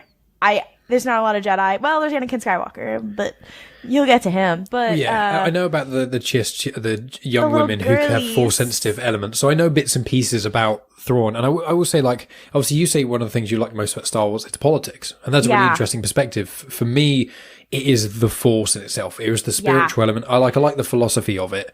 And so with me, whenever, like, Qui-Gon, he's my bae. Whenever there's anything with him, like, even there's like an Age of Republic comic, there's just like I love that one. And it's so force, and it's like anything to do with, like, when he appears in episode 6 of Kenobi, I'm going to lose my shit. Because he's definitely appearing. Yeah, exactly. It's like Master and Apprentice is such a great book, and you get more into Qui-Gon, and also Master and Apprentice has Rael Averross, which is one of the most underrated Rael amazing Averross, my Jedi. bestie. And he's even in Dooku Jedi Lost as well briefly, and it's like, yes, put him in. I want him. No one would have a clue if he popped up in anything. Oh, yeah. No one would know. He's even lesser known than, like, Quinlan Voss, and I would be like one of the only people be like, yeah. I want my little bestie. Rael Averross to come back. I see, now I think you're really gonna find the Thrawn books interesting, because the big thing with those are they're about personal relationships, but also about philosophy, and also about the Force, because Thrawn's whole thing is, like, the one thing he doesn't, other than politics, the one thing he doesn't understand is the Force. So whenever he's around it, he always wants to study it in some way or learn more about it. So I think you're going to quite like that, actually. Interesting. Yeah, because I haven't read The Queens. It's literally the only book series I haven't read that are the main ones in Star Wars, because I started with the comics, then books, and I'm trying to keep up to date with High Republic. I've not read the Alphabet Squadron trilogy because I just finished those. I'm not a fan of pilots. That's one of my least... That for me, you said about it earlier in our conversation about, like, you get pilot stuff in relatively everything sci-fi. For me, I hear pilots in space, I think Star Trek. I like Star Trek, but I don't love it. It's not Star Wars for me. In Star Wars, what makes it unique for me in particular is the massive lore, the all content, whether it's Legends or Canon, basically feeds into itself, and also the Force itself. You know, lightsabers and that stuff is cool, but when you hear about, you know, the Dathomirian Night Sisters and how they perceive the Force in magic, and then you've got the way, like, Maz Kanata is just Force sensitive, and I want to know more about her, and I like the beings who can touch and feel the Force and experience it. You're gonna love the Thrawn books. So now you're convincing me. Crazy. You're gonna go crazy for this one. Well, Thrawn 2017 doesn't have... Thrawn 2017, which is the first one. Well, that's the comic adaptation that I've read, so that's what kind of stopped me going further. But you should read the book version. Okay. You should read the book version, because there's a lot that doesn't translate in the comic. And the reason is because the book version, it is told like a diary, and the rest is not. Because, well, you know what happens at the... isn't it? It's Thrawn's journal entries that he then gives to Eli to give to the Ascendancy. So it's a little different narration style than the comic is. That book is a love story. Especially the book version, especially. Some of that you read and you're like, excuse me? No, number one, it's a love story, and it's just a very, there's parts of it where there's literally parts of it where I have genuinely cried. Like, Timmy Zahn put some extra special sauce in that one. And then there's stuff about the Force, whatever, that you're going to find really interesting. Like, there's stuff with Thrawn, and the stuff with Thrawn and Anakin and Alliances is very interesting. And then there's a lot with how that compares to other beings who are Force sensitive. So I think you're going to find that really interesting. And also, if you like politics, when you get to the Ascendancy, you get like a whole different vibe of how politics works. And Timmy Zahn gets into it almost a little bit too much at one point. You're like, what does this have to do with Thrawn? And you're like, just roll with it. Just roll with it. And it's like of a completely different part, not of the galaxy, of a different galaxy. And you're like, this is so interesting. This is so cool. But also, you are a prequels fan, and what I've said to people before is like, the 3 canon Thrawn novels are kind of like the original Thrawn's original trilogy. And then the Ascendancy books are his prequel trilogy, and they directly parallel the 3 like prequel movies. He is a direct foil for Anakin. They have made him a direct foil for Anakin. I don't know if on purpose, through those books and through his canon arc now. Like, Lesser Evil, you said Revenge of the Sith is your favorite. Lesser Evil is going to be your Joker. It's going to be your favorite. Cause you're going to read it and it's a lot like Revenge of the Sith, and you're going to be like, oh my God, shit, damn. Oh my God, I made myself sad. Anyways, you can't get me talking about Thrawn. You can't. I won't shut the fuck up. I want to hear about the Queen's trilogy then, because once again, it's I really like Padmé. She's amazing, and in the Clone Wars she's great, and the handmaidens are very interesting. What they do with Sabe and Crimson Reign is very, very intriguing to me. And when I listen to or listened, whenever people are listening, some read books, I read some audiobook. But if I say read, I mean one or the other. Brotherhood. Mike Chen specifically said he reached out to E.K. Johnston, and when she released the 3rd, is it Queen's Secret? Queen's Hope. Queen's Hope is the newest. Yeah. So it's, with that, when she released that, he was speaking with her, and there's parts that kind of intersect, he said. And they tie really well. So Queen's Hope came out right before Brotherhood. Yeah. And they work together, and they tie really well. They have little glup shadows that they shared together, and like, because they were in the same time period, of like, right after Attack of the Clones, right between Attack of the Clones and then when we see the Clone Wars series start, they had to really share notes, and they really shared notes about a lot of stuff. And also because Padmé appears in the Brotherhood novel and like all this kind of stuff, it's very interesting. The Padmé books are cool because you see also a lot of other characters that aren't just the handmaidens and Padmé. Like, one of my favorite Maul scenes is a scene in Queen's Peril. I don't want to spoil it. So what's interesting is, Queen's Shadow came first. Yeah. Queen's Shadow takes place at the end of Padmé's reign as queen, when she's transitioning into becoming a senator, and like her first few years on Coruscant. And so she's leaving the rest of her her handmaidens, and she has new ones, and what does that mean, and all that kind of stuff. And like establishing that and all that kind of stuff. And she's establishing kind of Sabe as her shadow, and what does that mean? But Queen's Peril is the one that came second, and that one's kind of about their origins, and kind of how they were recruited to be the little girl boss Avengers, literally, and like how they were recruited to, like, how she's elected to become queen, and then it's the Phantom Menace from their perspective, which is very cool. It's almost like if you like Lost Stars, if you like from a certain point of view, you'll like that one as well, because it's very one of the movies that you already know, but from a different point of view. And there's a scene with Maul in it that I just love. I love it. So, like, what's cool is that E.K. Johnston gets to write all these different characters that you wouldn't expect. She loves to get almost any female character that she can get her hands on and be like, I need to give her a little bit more respect. Especially with Ahsoka, obviously, where the Clone Wars series got cancelled. And that was one of my first Star Wars books I ever read. Yeah. So, like, that one was kind of that one's kind of an exception because Ahsoka is Dave's little guy. Ahsoka is Dave's little guy that he doesn't let anybody play with. But then when the Clone Wars got canceled, they were like, okay, we're gonna make some of this stuff into books. So they did Son of Dathomir, they did Dark Disciple, and then they were like, okay, we're gonna do the Ahsoka novel, and like some of the stuff that was gonna be in the end, we're gonna put that in there. And they let her do that. And then they were like, oh, actually, we are going to do the Clone Wars. And so they did include some of the stuff. But now that they were going to like be like, oh, we're going to do the Clone Wars and then we're going to do stuff with Ahsoka and other TV shows, then Ahsoka became off limits. And that's why she couldn't use her in any of the Padmé novels or anything like that. But she got her hands on literally everybody else.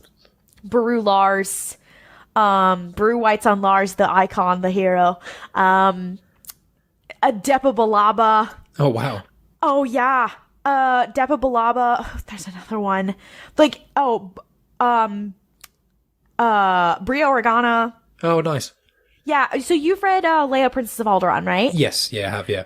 So I believe that one came out right before Queen's Shadow.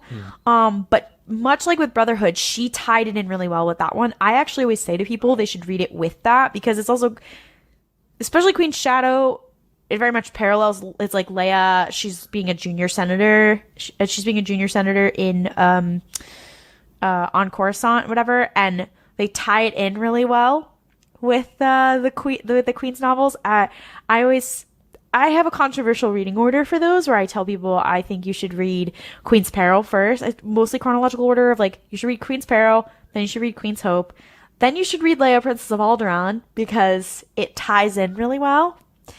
And then read Queen's Hope, because there's some thematic stuff that she wraps up there as well. Because it's all about there's a lot of like mother and daughter stuff as well. So like you have Brie Organa, you have Padmé's family, you have Beru White's on Lars, and you also really like the stuff with the Amidalans and the handmaidens in the comics. Yes. Once you read this, you're like, my eyes are open. My eyes are open.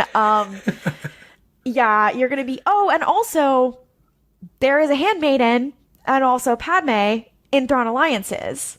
So yeah, they all tie together.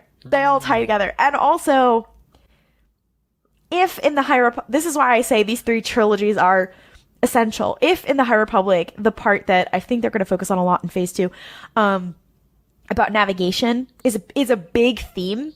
Yeah. In the High Republic is navigation, is paths, is that kind of thing. That's like one of the main political conflicts of the Thrawn novels as well, because out there, funnily enough, you see this in Rebels. I don't know if he did this on purpose to tie in with it, but you know, in the part in Rebels when they have to go through the cluster that they can't use the hyperdrive through. Yes. And then Zeb and Ezra and Kanan help him. Zeb skywalks. It's very similar to that. Well, so if you like that part of the High Republic, then you'll like that part in the Thrawn novels. And then also in the Thrawn novels, you have references to Padmé and the handmaidens. It all ties together. I'm like, those three are, they're very, and also if you're reading the current Marvel run, it connects to both the Padmé novels and the High Republic, quite well. So I'm like, it all ties together, and then you're gonna be like, my eyes are open. Dave Filoni. You're like, Dave Filoni, I have questions. I have questions about Skywalkers. Dave Filoni, please. Anyways, yeah, the Padmé novels, they're a whole sleigh. I cannot say enough about them. And they're also, I mean, E.K. Johnston has talked about this bunch of that they're very much, like, she's like, yeah, shit that George did in those movies did not make any sense, so I'm gonna Thanos it, fine, I'll do it myself, and that's literally what they are. Wow. And it's a whole sleigh. Because I really liked Leia of Alderaan, because when I was reading Claudia Gray's books, you know, I read Lost Stars, was like, Ahsoka, I think, was the first Star Wars book I read, and I was like, that was cool, good book. Yeah. And then I read the Aftermath trilogy. I was like, this is fucking incredible. Okay, I'm going to read loads of Star Wars now. And then I read Lost Stars after Aftermath. I read that, and then I was like, oh, this is really cool. I'm going to read some of Claudia Gray's other stuff. And then she released Master and Apprentice, read that. And I was trying to read all of her books before speaking with her, and Princess Leia of Alderaan was the one I was the most apprehensive about. I was like, Leia as a character I really like, but I was like, I don't really want to hear a prequel story because I know she would die, so there's not as many threats. And then I went in the book and I loved it, and I was like, I care about Leia, but I was like, Holdo is amazing. She's basically Luna Lovegood in this, which is great because that's what Claudia Gray, obviously she says that in one of her a couple of interviews where she's like, I basically just made Amon Holdo like Luna is in Harry Potter. So I was like, Luna's my favorite character in Harry Potter, and I love Harry Potter. So I was reading that and I was like, oh, she's quirky and weird and cool, but she's smart. She's kind of ahead of the curve a little bit, and I love characters like that. So when I read Leia Prince of Alderaan, I was like, oh, this is really interesting and really good. So there's that part of me that if I had infinite time, I'd have already read the double Thrawn trilogies as well as that. But it's like the Queen's trilogy, I was like, I want to read them secondary to the High Republic because it's like, I'm interested, but it hadn't grabbed me in the same way because there's quite a few other canon novels that I'm like, Thrawn is quite high up. Whenever anyone talks about, Star Wars canon, they always go, he's just my little bestie. Yeah, they always go, read the Thrawn books. And I'm always like, depends on what level of Star Wars fan you are, because I'm like, if you haven't really gotten the animated series, probably Lost Stars because it's so close. It mirrors things a lot, but if you like Legends or you like Thrawn in Rebels, it works. But would you think people could read the Thrawn trilogy without seeing Rebels? You'd be surprised. So I'm in a Facebook group where people read a lot of books, and there's a lot of people who have read the canon Thrawn books without having seen Rebels, which I think is a little crazy because it ties into Rebels quite a lot. Especially Thrawn treason. Thrawn treason occurs during Rebels. There's the part in season 4 where Thrawn's like, hey, Palpatine called me for a job. You can handle this, right? And then Price absolutely fucks over the whole thing, and then he's like, when I come back, I'm gonna fucking kill you. When you read Thrawn treason, it's gonna make that entire season way funnier, and especially that moment way funnier, because basically what happens is Thrawn at that point, I mean, when he's introduced in Rebels, it's very much like he's like a fixer at that point. Like they bring him and the 7th Fleet in basically when other people can't handle their fucking job, and so they bring him in to help with something about the Death Star. That's kind of the premise of Thrawn treason. And his thing is the TIE Defenders. So he's like, I don't like the Death Star. I think my project is better. So why the fuck am I here? And there's a lot of Imperial jockeying there. It's quite funny, actually. Yeah, because Thrawn's quite apprehensive about the Death Star, and also he's conflicted with the Chiss Ascendancy, and he's like, I want to keep my people safe. If you're creating a weapon that can blow planets up, that makes it feel like my people aren't going to be safe. So I've heard bits and pieces. That's exactly the thing. And basically, so he goes through this whole thing that I won't get to, but also basically he's like, shit, so maybe the Empire is not the best ally for the Ascendancy. I gotta go. But then they're like, okay. And Palpatine is definitely gonna figure that out. So like he's about to motherfucking die. So when he comes, then he's like, hey, I'm coming back. And Price is like, hey, I may have blown up the entire project and also killed the Jedi. And he's like, trust, when I come back, I'm gonna kill you. He's like, I have found out some things that I don't want to find out, and also my sister came to visit me, and I've had to deal with family drama, and Palpatine is literally about to fucking kill me, and then you do this. And I've been working on that project for like years. I'm going to fucking kill you. And so that's why when he comes back and he's a bit unhinged and he says to Ezra, and he's like, you know what, fuck it, let's go. Like, it makes complete sense. You're like, because he's like, if he had stayed in the Empire, Palpatine would have been like, hey, you're done. You're done. Like, when you read, there's another book or something like that happens at the same time. It's like something in the shows or whatever, and it makes it very funny. Is it a New Dawn? That's the Canon and Hero one. That's like a prequel to Rebels. That doesn't have a during. Oh, actually, it's one of the other Thrawn novels. Basically, the plot of Alliances, it goes back and forth. So it goes. There's the main, like in the present day, you have Thrawn and Vader, and then it's flashing back to Thrawn and Anakin. Yeah. And the first time he met him during the Clone Wars as Anakin, I don't want to spoil it. Well, I know that the very light things I know about it is it's kind of Thrawn figuring out connecting dots between Vader and Anakin. That's what I know about that novel. So, like, during that mission, there's something else going on. Like, there's something else going on, and the whole reason why he's there, which they don't really get into in that novel. And you, in the Ascendancy books, you see the other side of that. Oh. And I've never laughed so hard in my goddamn life. It's like, so that's why I always tell people, like, you should read the Canon Thrawn trilogy first and then the prequels. Kind of like how I say you should watch the original trilogy first and then watch the prequels. Oh, I saw that little. I know. But it is, there's a little funny thing in there where you're like, that's so funny. But I can't spoil it. I cannot spoil it for you. Well, I appreciate that. I mean, it's one of those things where like a lot of my listeners, they take recommendations of books and things, and I've been really pushing for the High Republic because I'm like, original Star Wars content. It's everyone involved is incredible. You can read as little as basically you read the 3 main adult novels, but even if you just read the 3 junior novels, you'd know what's going on. Like you could read. Yeah, they work so strongly in each wave of the phases. You can read any amount of content. You can just read the comics and you still have a good idea of what's going on. But the more you read, the more everything unravels, and it's so intricate. And also, apart from like Yoda, Yarael Poof, Maz Kanata, and like shout out to Yarael Poof. Yeah, and like 2 other characters, no one else is alive. Yeah. So you know that like, oh, they're all going to die eventually anyway. So that the stakes are real because it's how they're going to go, or are they going to be alive by the end of the High Republic? So I always push for that. But when it's other content, it's connected with something, you know. There's a lot of books like Lost Stars is heavily connected to the original trilogy, and then you've got, you know, the Padmé books are prequels, and obviously Padmé is a character, but Thrawn is one of the more individual ones that's a bit more far removed from it. Yeah. So it's always, I find one of the issues with some of the canon books are that some of them are quite reliant on the movies in a lot of ways. Like A New Dawn is the prequel to Rebels, and it's good, but it's not. Yeah.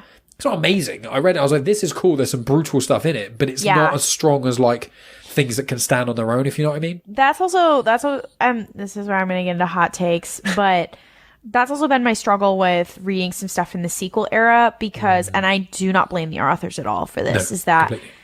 Because of capitalism, but because of that, like a lot of these are written as tie-in novels, they're writing them kind of to come out around the same time as a film or a TV show. They don't have the context of what the plan is for the film or the TV show. So they're going in kind of blind. And especially with the sequels where there was no plan. Yes. These poor authors that were having to write stuff in the sequel era struggle. Like, and I know this also because like I'm a fan of Star Wars Resistance. I'm like, people have to watch Star Wars Resistance. I have seen it. I love it, and it had so much potential. It really felt like the first 2 seasons of Rebels. I was like, oh, this could really do some stuff. And if Star Wars Resistance had come out after the sequels, it would have been a whole sleigh. And and they could have done so much more with it, but because they were operating in like, we don't know where this is going to go, we don't know what we're allowed to do, or we're only allowed to go in these special spots, you can tell how limited they are, and it's so frustrating to read. Like, that was a frustrating part for me for I know you really like the Aftermath books, but that was the frustrating part for me about the Aftermath books. That's fine. And also Alphabet Squadron. Alphabet Squadron has some really interesting political stuff, but also some political stuff I don't agree with and don't love. But also some really cool stuff. Like, there's some stuff that I think is a whole sleigh in the last book. And there's gay people, which is great. It's not my favorite, but there's some good stuff in there. But you can so tell how limited they are. And it sucks.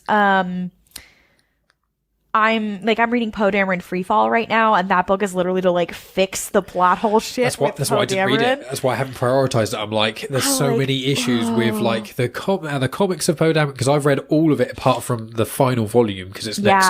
It's my 100th episode soon, so in like 3 weeks' time, I'll have read the final thing. Because Poe Dameron was the comic series I put off to the very last, because I was like, I saw Charles Soule wrote it, and I was like, you know, I love Charles Soule's Vader and Lando and Rise of Kylo Ren, but I was like, Poe Dameron is a cool character, but even when Rise of Skywalker came out, I knew bits and pieces about Poe, and I was like, okay, that kind of messes with the comics a bit, and they release Freefall, and I was like, that's not my beautiful boy. Yeah, I was like, the blurb of Freefall is basically saying, yeah, you know how Poe in the comics was doing this, and then suddenly in Rise of Skywalker, he came out the blue saying this thing that he's never mentioned before ever. Let's try and explain why. And it was like, I appreciate the effort, but the moment with the High Republic and everything else going on, I'm not going to prioritize it. I'm like, good. Okay, fair enough. You've made it work in the canon. Oh, so how is it? Obviously, you're not finished it yet, but is it? I've just started it. I think my wider annoyance is coloring the issue for me. I also, Finn is one of my favorite characters, and so the lack of Finn content, I love Poe. I really love him, and I love all these YA, like Leia, Princess of Alderaan, and the Padawan novel that I can't talk about right now. And like, I love the YA novels that are a bit of like their childhood kind of stories. So I feel like I should like this more, but it's very. I'm like, first of all, I don't want to see Poe Dameron be heterosexual. Second of all, he should have been with Finn. They should have kissed at the end. 100%. They should have kissed at the end. But also, it's so hard because I'm like, Poe Dameron has gotten a comic series and books and whatever. I'm like, and what about my boy Finn? Where is one he? Age of Resistance comic that's okay, and then a short story in like a young kid's book about his time as a stormtrooper, and it's like that's it. He has more story in the Lego holiday special, which is great. The Lego holiday special, yeah, and it's like him being a Jedi. I'm like, that's the story I want. Give me. He was robbed in the sequel trilogy. He was great in Force Awakens, pretty damn good in The Last Jedi. Some issues, but he kind of came back, and then Rise of Skywalker. They're like, how about we completely wipe 90% of his character and anything he's got to do, even though he was like the main character in The Force Awakens, like built to be. The posters had him with a lightsaber. He beat the shit out of Kylo Ren. What happened to that? Yeah, it's like, oh, let's just push him to one side and not really think about him. So it's really hard for me to enjoy stuff because I'm like, but where's Finn? I don't understand. And so I'm trying to. This is why. Obviously, I have a bias towards things of the prequel or even Rebels era variety because the sequel stuff, I'm like, I love Finn very much. I have things that I love very much, but I'm like, it's a little bittersweet sometimes. I can't enjoy myself as much. I'm like, oh, I'm just sad. Like, even with the Aftermath stuff or what, especially with Leia and stuff, I'm like, that's not how she should have gone. That's I don't like this here. There's so many things where I just like can't enjoy it as much, and that's why I think the sequel era stuff has been much harder for me. Is it in one of the Aftermath books where they're like, yeah, so she wasn't doing much because she was pregnant with Leia, and I was like, what? I'm sorry? Or they were like, oh yeah, she's just like kind of chilling because she's pregnant. And I'm like, what? I'm sorry. No, this is not correct. Also, why is there no birth control in Star Wars? Anyway, but like, or like, even so, like in Alphabet Squadron, for example, I read it mostly for Harrison Dula. I was like, I'm just gonna do it for Harrison Dula. I'm just here for her. Is she actually in it that much? She is. She's a pretty main character. But like Chopper isn't even there. I'm like, she would never be separate from Chopper, ever. Not for maybe one mission if she had to, but not like several books. She's a general now, and so like you've seen her in the comics as a general, whatever. But like, why would Chopper not be there? Yeah. Other than, I guess, is Chopper taking care of her son? Like, I would not trust Chopper with Jason. Jesus. I mean, I guess Chopper would be the only person that I would trust, maybe. I think he needs someone there to watch over slightly. But like, so the only person that she mentions in the book, it's like clear that they're only, and I'm like, it's weird because she's one of Dave's little guys, but I'm like, oh, so they're allowed to play with one of Dave's little guys, but nobody else. So like, she can mention Jason and she can mention her son, but they can't mention anybody else. She'll say her family, and they mention Kanan once. They refer to Kanan a couple times, but then they mention Kanan once, and I did cry. I did cry. And they mention, and I'm like, she's like, oh, my family, am I whatever? I'm like, yeah, like Sabine Wren, who's like still in the rebellion, like, or maybe at this point, I think maybe we'll see this in the Ahsoka series, because that last scene in Rebels, that's after Endor, right? Yeah. So maybe she's already gone off or whatever. And obviously Callus and Zeb have gone off to live and be married on Larasan, whatever. I'm like, okay, but where's everybody else? Like, I'm sorry, like, it's not clicking for me. So it's very hard to engage, I think. It's just very hard to engage sometimes because you're like, what's what we were talking about earlier of like, it's nice when things connect and it's not like, oh, in a fan servicey way. It's like, you've built this huge world. Connect the pieces. Like, what's wrong with it? I think that's going to be I've loved the Kenobi series. I've loved it so much. I think that's going to be my one gripe with the Kenobi series, though, where I'm going to be like, okay, but Ahsoka also meant a lot to him. Was she not mentioned at all? Like, yeah, and it's saving her for the last episode, maybe, but it's like you kind of too late a little bit. It's like they could have mentioned her in the flashback. Clone mention? Oh, yeah. But yeah, they haven't even said the name Cody, and I'm like, I was fairly sure Cody was going to pop up at some point. Or at least we still don't know what's happened to him. Or at least anything about the clones, like, all of the Jedi, the clones were very important to them. Or they either felt bad, or the clones were personally important to them, or, like, the ones who were in hiding. Like, we get Kanan's perspective of that he was a Padawan and he has trauma, that he can't trust any clones or whatever. But then you also have, like, with clones and stuff, I'm like,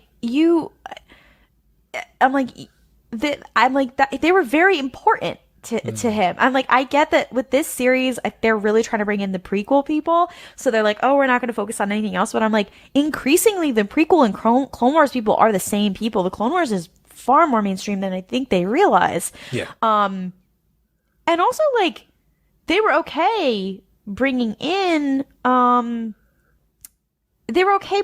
like, stuff that people didn't really know from the TV shows. They brought into The Mandalorian. Like, they just wholesale brought Ahsoka on screen. Most people didn't know who the fuck she was. They said, where's Grand Admiral Thrawn? Most people don't know who the fuck that is. Like, they need to just say it. Because at this point, I'm like, okay, he's having dreams or whatever. I'm like, what about Ahsoka? Like, that moment when Ahsoka leaves the temple and he, like, tries to stop her. And they're like, hey, like, hold back. Like, this is a moment that he needs to have with Anakin or whatever. I'm like, that's always my hill that I love to die on, is that there's not enough Obi-Wan and Ahsoka content. There's just not. There's not enough. And then clearly he says our Padawan all the time. Like, that was his little sister too. She says, like, oh, my family. When she talks about, like, yeah, she's talking about Rex and Anakin and Obi-Wan. And the Mortis arc really centers around that as well. It's very clever ways of metaphors and showing, the parallels between. And it's so clever. I agree completely. Like, Ahsoka, it was Ahsoka and Anakin with Obi-Wan there. It was the two dads with their stepdaughter. And, like, the way the Clone Wars movie opens is Obi-Wan's getting a Padawan. But then he's like, actually, Anakin's getting one. And then Obi-Wan's just not having a Padawan now. And you're like, because he's got Ahsoka, even though he's like Ahsoka's stepmaster. Well, that was one thing about the Brotherhood novel that I really liked, was him kind of realizing, oh, you know what, Qui-Gon, like, he didn't realize how important Qui-Gon was to Anakin as well. And he was like, Qui-Gon was more of a father figure to the both of us than I was a father figure to Anakin. And he's realizing, oh, I am his big brother. I am not his father. And how he was like a father to both of them and how they are brothers. And I'm like, yeah. And she says like, my brother Anakin. I'm like, and what about Obi-Wan? And also Rex. Hello? If I don't see live action Rex in the Ahsoka series, I will start swinging. We definitely have to. But, like, when we saw the Tamira Morrison playing the, like, clone veteran in Kenobi, and I was like, he's wearing blue armor. Is that Rex? And they just went, and I was like, it's 501st. Yeah, and I was just like, so it's not Rex, but that wasn't Cody, was it? His arms are different, and then he's just gone, and you're like, it's like we've got the finale is in 2 days, less than 2 days, and we're like, hey, we're gonna see Cody in the Bad Batch. We're gonna see him in the Bad Batch. I really Did you see the trailer? Oh no, I've seen. There's 2 trailers now, aren't there? Yeah, well, there was one trailer that they released, and then apparently it was different than the trailer that they showed at Celebration. So you can watch the leaked trailer if you want.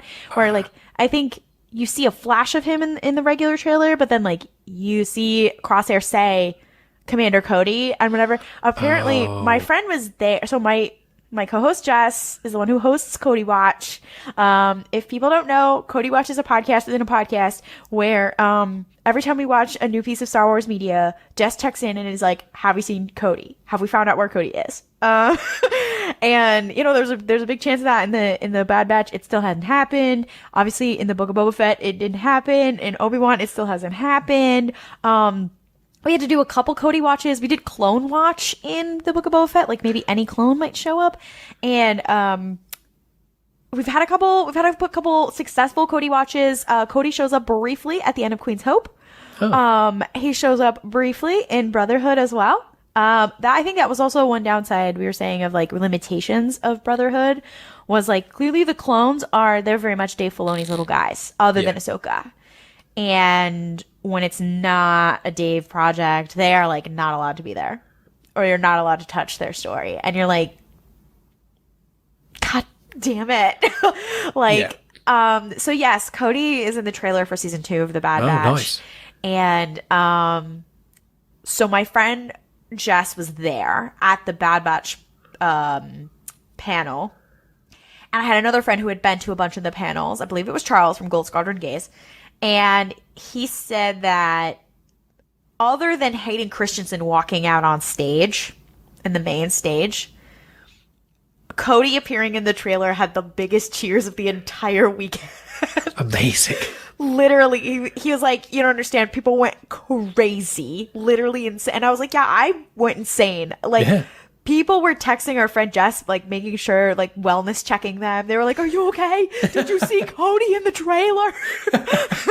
Like, I was like, we're finally going to see our boy. Like, but I'm like, okay, so I hope he's not dead, because I hope we don't see him die in the Bad Batch, because we don't see anything about him in the Kenobi series. Or anywhere after Clone Wars, he's just disappeared. Well, after Revenge of the Sith, he's just gone. And I'm just like, I mean, if you look at the early Clone Wars arcs, like, he's quite important. Him and Rex work together a lot. Like, in the Clone Wars movie, he's just drop kicking people. Like, I'm like, where's Cody? But even just so, like, it's important, I think, to Obi-Wan's character that his compassion and his love, and it's ironic, his attachments to these various people in his life that are not just Anakin. And I was really scared they were not even going to acknowledge, like, his friendship with Padme, and they very much did. Yes. Shout out to Deborah Cho. We love a female creative on a project where they very much were like that. She was equal a friend to him as Anakin, and her loss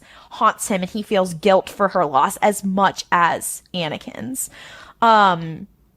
Which I was like, thank fuck, because I'll be real pissed if you don't. But now I'm like, but what about the loss of the clones? What about your little guys? It was like, he in the last season of the Clone Wars, he jumps in front of Cody to save him, and I was like, and what about them? Putting my shipper goggles aside, what about them? And Ahsoka. Like, also, Kenobi, to our knowledge, Kenobi, he doesn't know about the chips, does he? Because we as the audience know about the chips. None of the Jedi do. No, and Ahsoka knows. And then I imagine, I don't know why, but I feel like Quinlan would know. But I feel like he would figure it out, or someone would tell him. Well, no. Obi-Wan does know because of the arc in the Clone Wars. Him and Anakin are, I believe, two of the people who, like, didn't believe that it was real.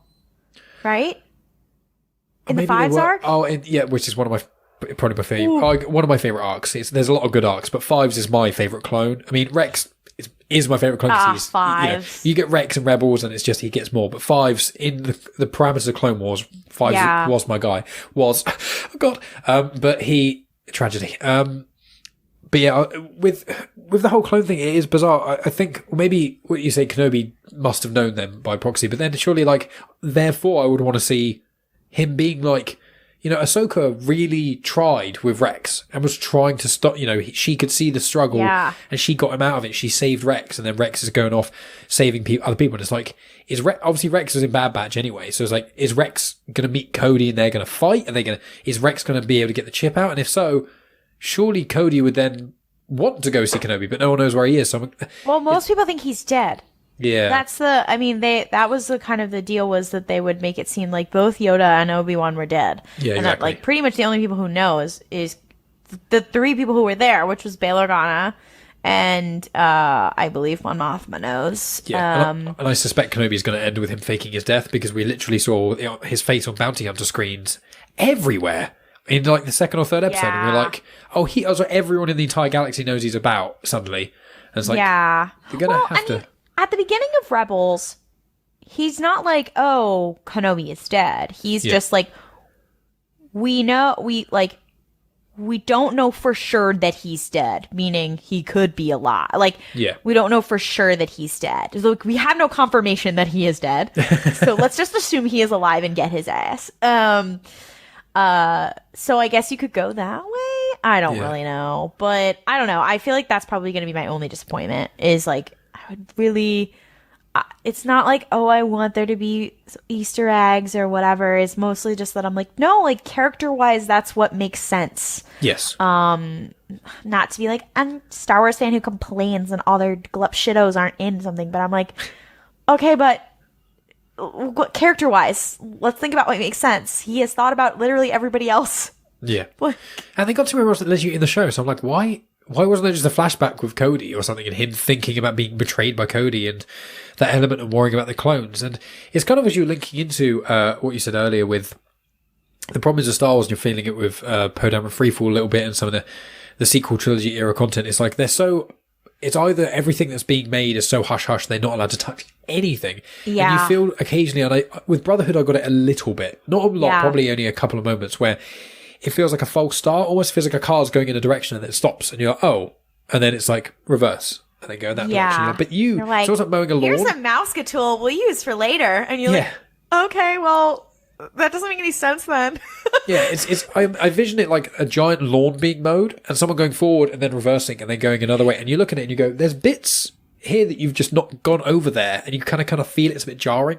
It's like how there can be no Mandalorians in the High Republic. Yeah. Because, zero. like, when they asked and they were like, oh, we weren't allowed to touch that. I'm like, come on, that's... You can't even just have, like, a random Mandalorian just running around? Yeah. Like... It's just zero. And you feel it a little bit where you've got these big moments in Star Wars.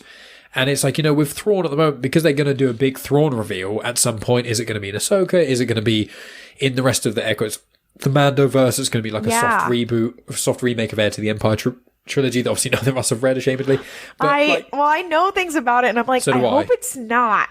Yeah, but I know that it may be connected at least, because Mount Tantus does appear in the Bad Batch. So yeah, it does. And there's lots of little threads going towards it, and they're like, why would they allow so much Thrawn content and then drop his name in Series 2 of Mando? Like, they didn't have to do that. They could have not said anything. And there's been no other relevance to it at all. Yeah. So it's like, apart from obviously, Ezra disappeared with Thrawn. So it's like, you can feel it in certain bits of content where it's like, I'm really glad we're getting all this Star Wars content. Yeah. But I can never do this, but I'd almost rather just not consume any and block all Star Wars content out. And then like 5-10 years, I can just floodgates and everything jives well. But at the moment it's just feeling... That's how my friends felt. They were like, it all comes together, whatever. And I was like, oh, I wish I could have the experience you're having. It's like reading comics one month at a time, and you're like, oh, that was, that's almost the equivalent of watching Clone Wars and watching 7 minutes at a time. And you're like, oh, well, that was a cool bit, because it's, obviously in arcs. Yeah. And speaking of comics, because we're going to wrap up soon, because we've been narrowing on for ages. We could keep on doing it. But we want to ask about comics and things, but we can talk about them in depth a bit more another time. But Baylor, now you pronounce his surname differently to the way I did, either because I'm wrong or because I'm British, who knows, but I say Baylor Valance.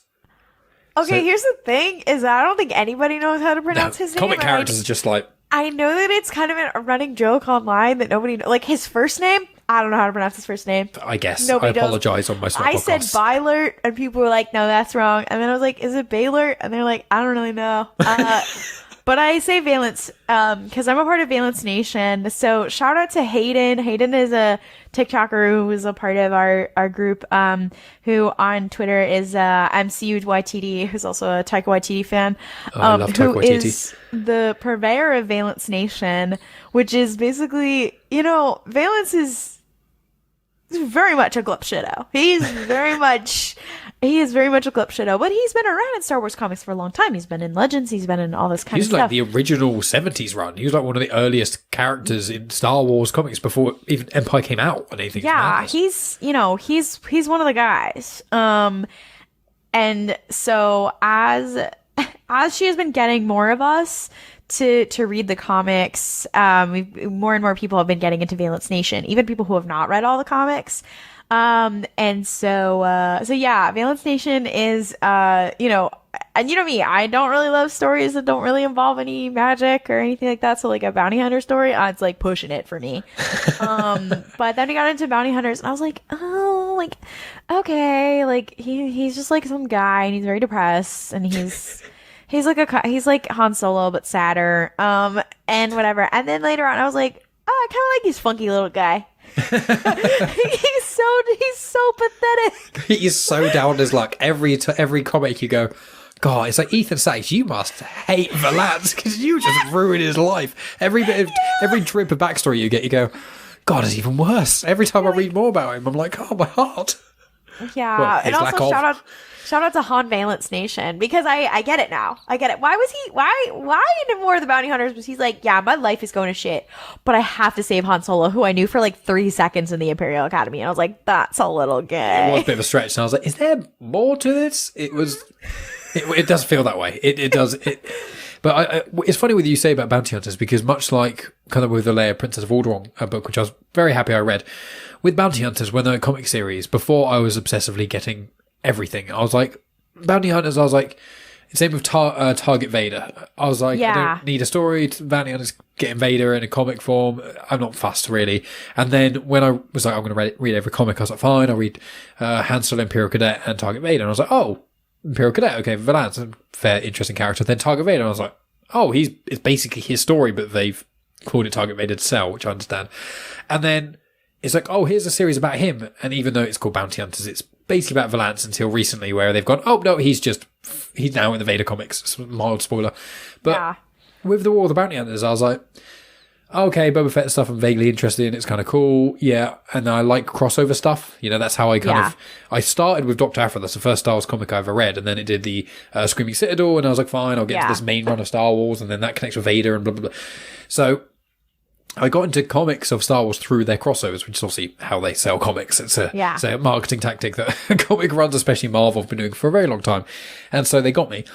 And then I was like reading the War of the Bounty Hunters. And I was like, well, I have to read every spin-off and every connection thing. And I was like, but Bounty Hunters was the last one I picked up because I was like, I like Bounty Hunters. They are cool, but they're basically, they're space mercenaries. It's like, that's not, for me with Star Wars, that's one of the least exciting things. Aphra, that's how I felt when they announced The Mandalorian. I was like, really? Yeah. Okay. I was a live action Star Wars series. I'm game, but I was like, I could have really done with a Luke Skywalker series or like a New Jedi Order sort of thing, or even an older stuff, or like going back to where the High Republic is now and they're eventually going to do stuff. I'm like, I want something new or really, really Force related. And I like The Mandalorian. I think it's cool, but I'm still like, they've obviously announced that kids High Republic series that's going to be coming out, and that's dipping the toes in. There's going to be more. We have the Acolyte and Young Jedi Adventure. Acolyte's the tail end. So it's going to be almost phase 4 of the High Republic. That's kind of the vibe I get from it. But which I'm very excited for the Acolyte. That's my number one. Yeah. Before Kenobi was released, that was my number one exciting. Leslie Headland. Every interview with her, I'm like, oh, she gets it. Her and Deborah Cho, I'm like, oh, they both get it. They understand in a way nobody else does. Mm-hmm. Go on. I trust you. She was like, yeah, I'm a really big Thrawn fan. I was like, so true. I trust you with my life. She's like original, like Heir to the Empire, like Thrawn fan. I was like, oh, go off, Queen. All right. Slay.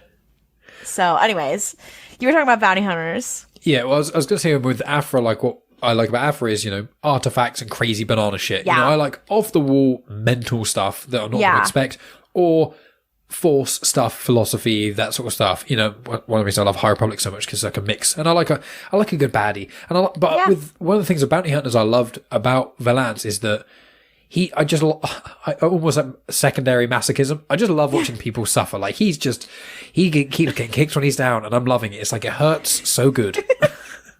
You're like, oh, buddy. Oh, no. Oh, when he got, we were joking when he gets back into the Empire and he kind of gets de-yassified. And he kind of just looks like he looks like any other bitch. Like, and you're like, what happened to you, my guy? It's like, I like seeing half your skin. Even though you were always sad when your synth skin was coming off. You look so cool, and now you just look normal. Right. He just looks like some guy. No, and I'm like, oh, what happened to you? Also, speaking of bounty hunters in the High Republic, have you noticed how the planet that he's from, you have Cadelia, and some of the women from that planet are all wearing these circlet tiaras, and I was like, that looks a lot like Avar Kriss. Yes, I did think that when I saw her. I was like, but they haven't said anything else about it, and I was like, because they've never explained why Avar wears that, because she wears it all the time, no matter what she's wearing, whatever, and I was like, I have a suspicion. I have a theory.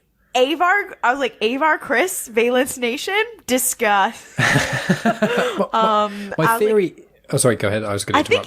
I think Ethan Sachs liked my tweet about that, and I was like, confirmed. But the thing, I only just thought of it, and it's only been this week because I've been reading Edge of Balance, and in that there's the youngling Vivnia, and she's got a like a tiara, like a headwear thing that she wears. And she's, for people who don't know, she's a little Trogruta, so same species as Shark T and Ahsoka. And so between her head montrals, she's got a little headpiece, and the other youngling, Nima, made it for her. Yeah. And I'm thinking, I wonder if Elzar or Stellan Gios made the headband tiara thing. That would make me very sad. If it was one of them, it would be sadder than the other one. That would make me very sad. No. It would make me sad either way. Oh my god. No, that would make me upset. Well, also, I'm trying to think of Jorah Molly, who's also a Togruta. Didn't she also have some sort of jewelry? But I can't remember what she had. I can't. I'm not 100% sure. I know that, like, for Togrutas, they often do decorate their montrals with. I mean, I know Ahsoka has the Padawan braid, which is slightly different, but like those, she has. Or even Ahsoka's got that thing there, doesn't she? I think it's kind of like. It's not dissimilar to Twi'lek women. They often wear headpieces where the Leku connects to the skull. I wonder if it's quite a thing where, especially female species, where they have head tentacles and head tails. I wonder if it's a thing there, but obviously Avar's human, so that kind of... That's why I'm like... Byler and Valance descended from Avar Kriss? Discuss. He could be. I mean, he could be. This is like when, in the Kenobi series, they were like... when he was like, yeah, I think I had a brother, and everyone was like, oh my god, whatever. And I was like, so this is how Rey can still be a Kenobi, because great uncle Kenobi. Discuss. Because there's Shadow of the Sith, and we kind of meet his parents, read her parents or whatever, and we obviously know where one parent came from, but like the other one could have come from anywhere. Could have come from anywhere. I'm just saying. So it hasn't been disproven yet, so... Exactly. Rey Kenobi stands, we rise again. We rise. We have risen. Like, I'm like, so here's how I can still win. I actually quite like Rey Nobody and Rey Skywalker. But I just think it's funny. So. It's nowhere near as good as, obviously, Mary Jade and Revan Kalos Aurelios. The Kalos Aurelios family. If you don't know the lore, you have to listen to RuPalp's Podrace to understand. Anyways. I mean, we could, I think, natter on forever with this because there's so much Star Wars content we haven't. We've barely talked about the comics, which is great. And, you know, because we were talking about, this wasn't specifically about the comics, but like, I didn't even ask you what your favorite Star Wars movie was. So let's finish off of that. I'll ask you. It's Revenge of the Sith. Is it as well? Actually, no, it's actually the Lego holiday special. Yeah. So. I mean, I think the holiday special is amazing when I watched that. I didn't think the Halloween one was as good.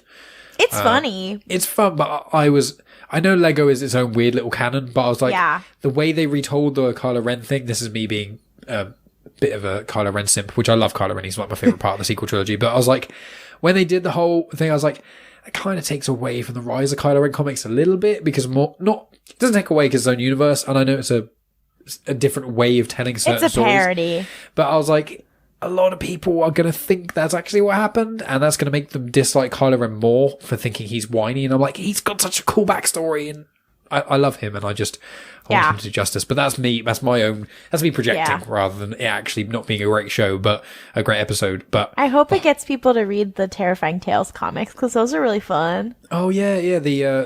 Is it the Tales of Vader's Castle ones? Yeah, the Kevin Scott Terrifying Tales and Tales of Vader Castle. Good. Oh yeah, Terrifying Tales is what the Halloween special is called. Yeah, the Tales of Vader Castle comics. That's so good. I was like, I hope it gets people to read that. Which is why when we saw it in Kenobi, I was like, we won. Kevin Scott fans, we won. Kevin Scott Hive. So just very briefly with, obviously you said Revenge of the Sith is your favourite movie, so amazing. Yeah. I mean, that's my favourite Star Wars movie in general, and then depending on what day you ask me, depends on what my second and thirds are. Yeah. But is the prequel, do you consider, is that like your favourite trilogy, or like it's kind of hard because prequels are like quite inconsistent, and the original trilogy is very consistent, but for me it doesn't have the highs in the same way. I would still say the prequel trilogy is my favorite just because I like that era. Yeah. I mean, we've talked about books and comics in that era. I like the Clone Wars, all that kind of stuff. Yeah. I really like individual parts of the original trilogy. But yeah, I'm going to say like favorite trilogy is going to be prequel trilogy just because that's what I grew up with. But that being said, when I put on the original trilogy, I am also yelling memes at the screen, so it's fine. I think the original trilogy are not... You can't always say this with movies and art. Obviously, this is more in a general way, but they're almost objectively better movies. But when it comes to Star Wars, it's more... Like, I don't watch the Star Wars movies and all Star Wars content for me. I don't consume, like, other content. Like, even if it's not... Even the worst Star Wars content I've consumed is never bad. It's the worst I've read is okay. Because even when it's not amazing... It adds to this huge plethora of the universe that anything I read goes into that. Whereas if you just go to the cinema and watch a movie that just sucks, you're like, well, I just wasted 2+ hours of my time. If you watch a Star Wars movie that's not as good as you want it to be, you're like when I first watched Solo, I was like, yeah, this is all right. But at least I get all this stuff about Solo and Lando, and then the more I watch it, I'm like, so I rewatch all the movies so many more than I'd watch normal movies. But so I think original trilogy, I'm like, not being a Star Wars fan, as movies, they're better than the prequels. But as me, enjoyment of them and the era, as you say, like I love there being so many Jedi. I love the galactic politics, that Palpatine is just a genius and such a cool villain, and the way he pits the sides against each other. That whole era is so cool. I'm like, I love the original trilogy, but it does not have Duel of the Fates. It doesn't have it. Like, when that comes on, I'm like, I've forgotten everything else that has happened, and I'm like, I love Star Wars! 100%. It's literally, I think it's the best Star Wars theme. You know, I think it's so good. I just occasionally just put it on. I'm like, I just want to hear it. When you asked me at the beginning, like, what's my favorite part of Star Wars? The shorter answer would have been, it is the music. Yes. I did a guest spot on Star Wars Music Minute, which is another great podcast where they're going through all of Star Wars, like in like 5-minute chunks in analyzing all the music. And we actually we did a part from Solo. But yeah, it is, my favorite part is the music. Just because I do think I have a Pavlovian response, to the music. And I'm like, I also think that like nobody would be as crazy about Star Wars as they are without it. Like 100%. It would just be like some fun, cheesy cult movies that people really liked. The music makes it where it's like, I've decided that this is going to worm inside my brain forever. And that's the difference. So I think that about, and that's the John Williams effect. Like, I think that about the Harry Potter, there's a lot of good adaptations of books that came out in like 2000s or whatever. I don't think the Harry Potter books would have become, and the movies would have become what they were if John Williams hadn't put that extra something on the movies that made you attached to it as a child. Because like, you know, there were other good things or whatever, but like it was like it became your whole goddamn world because of John. And I'm like, the same thing with Jurassic Park. Like, it's a stupid movie with fucking animatronic dinosaurs, but it got the music, and you're like, I've decided this is my childhood. Like, like there's something about the special sauce, my guy, and he keeps doing it. He keeps it, like, because when he did the Obi-Wan theme. He conducted it at Celebration, and I watched the video. I had chills. I was like, you can't keep doing this to me, sir. You can't keep doing it. Anyways. No, I agree. I agree completely. Friends of mine have said it, and I agree 100%, which is John Williams is actually the star of Star Wars. I Yeah. think John Williams, for me, John Williams is the R2-D2. Because R2-D2, for the whole, all trilogies, he is hugely important, imperative, especially in, you know, Yeah. the prequels. He is literally, and the more you delve into the lore of like Clone Wars and stuff, he's even more important Yeah. and stuff. But he is the catalyst for like everything. Yeah. So R2-D2, he literally in all three sagas, in Phantom Menace, he saves everyone. In the original trilogy, he delivers the message, starts the whole hero's journey off. And then the sequel trilogy, he delivers Rey to Luke. So he is arguably the most important character across all of the Star Wars films. And John Williams, and R2 is not held in as high regard as he should. He's literally carrying the whole saga. Yeah. John Williams is the same on the flip side. People credit the actors who obviously do a great job, and George and Dave Filoni and everyone else who's involved, and the directors, and everyone contributes to Star Wars. But I think the importance of R2 to the in canon is as John Williams outside of it. Yeah, no, he holds that bitch on his back. Well, and that's why, like, when they had other composers, like, obviously the Kiner brothers, whatever, like, Burying the Dead, like, there's huge other pieces, or like, I mean, Ludwig Göransson, my icon, my bestie. Yes. In The Mandalorian, whatever. I'm like, John Williams, he is holding this shit up, like, you know,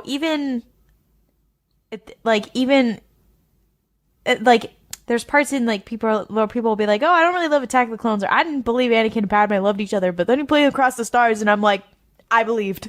I believed. I don't care. I believed. And they're like, yeah, John Williams, I don't know. He's holding up the entire thing on his goddamn shoulders. So, you know. I completely agree with you, 100%.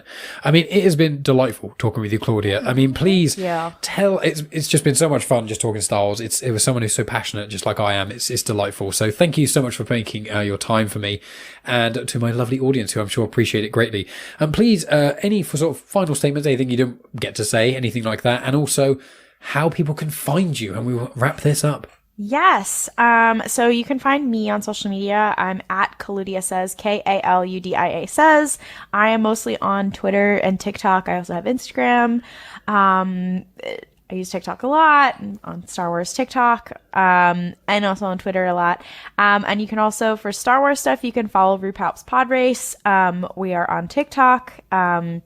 RuPalp's Podrace, and we're just at RuPalp's Podrace, and we're on TikTok, we're on Instagram, we're on Twitter. Our Twitter account is very fun because it's the five of us. You never know which one of us is gonna be.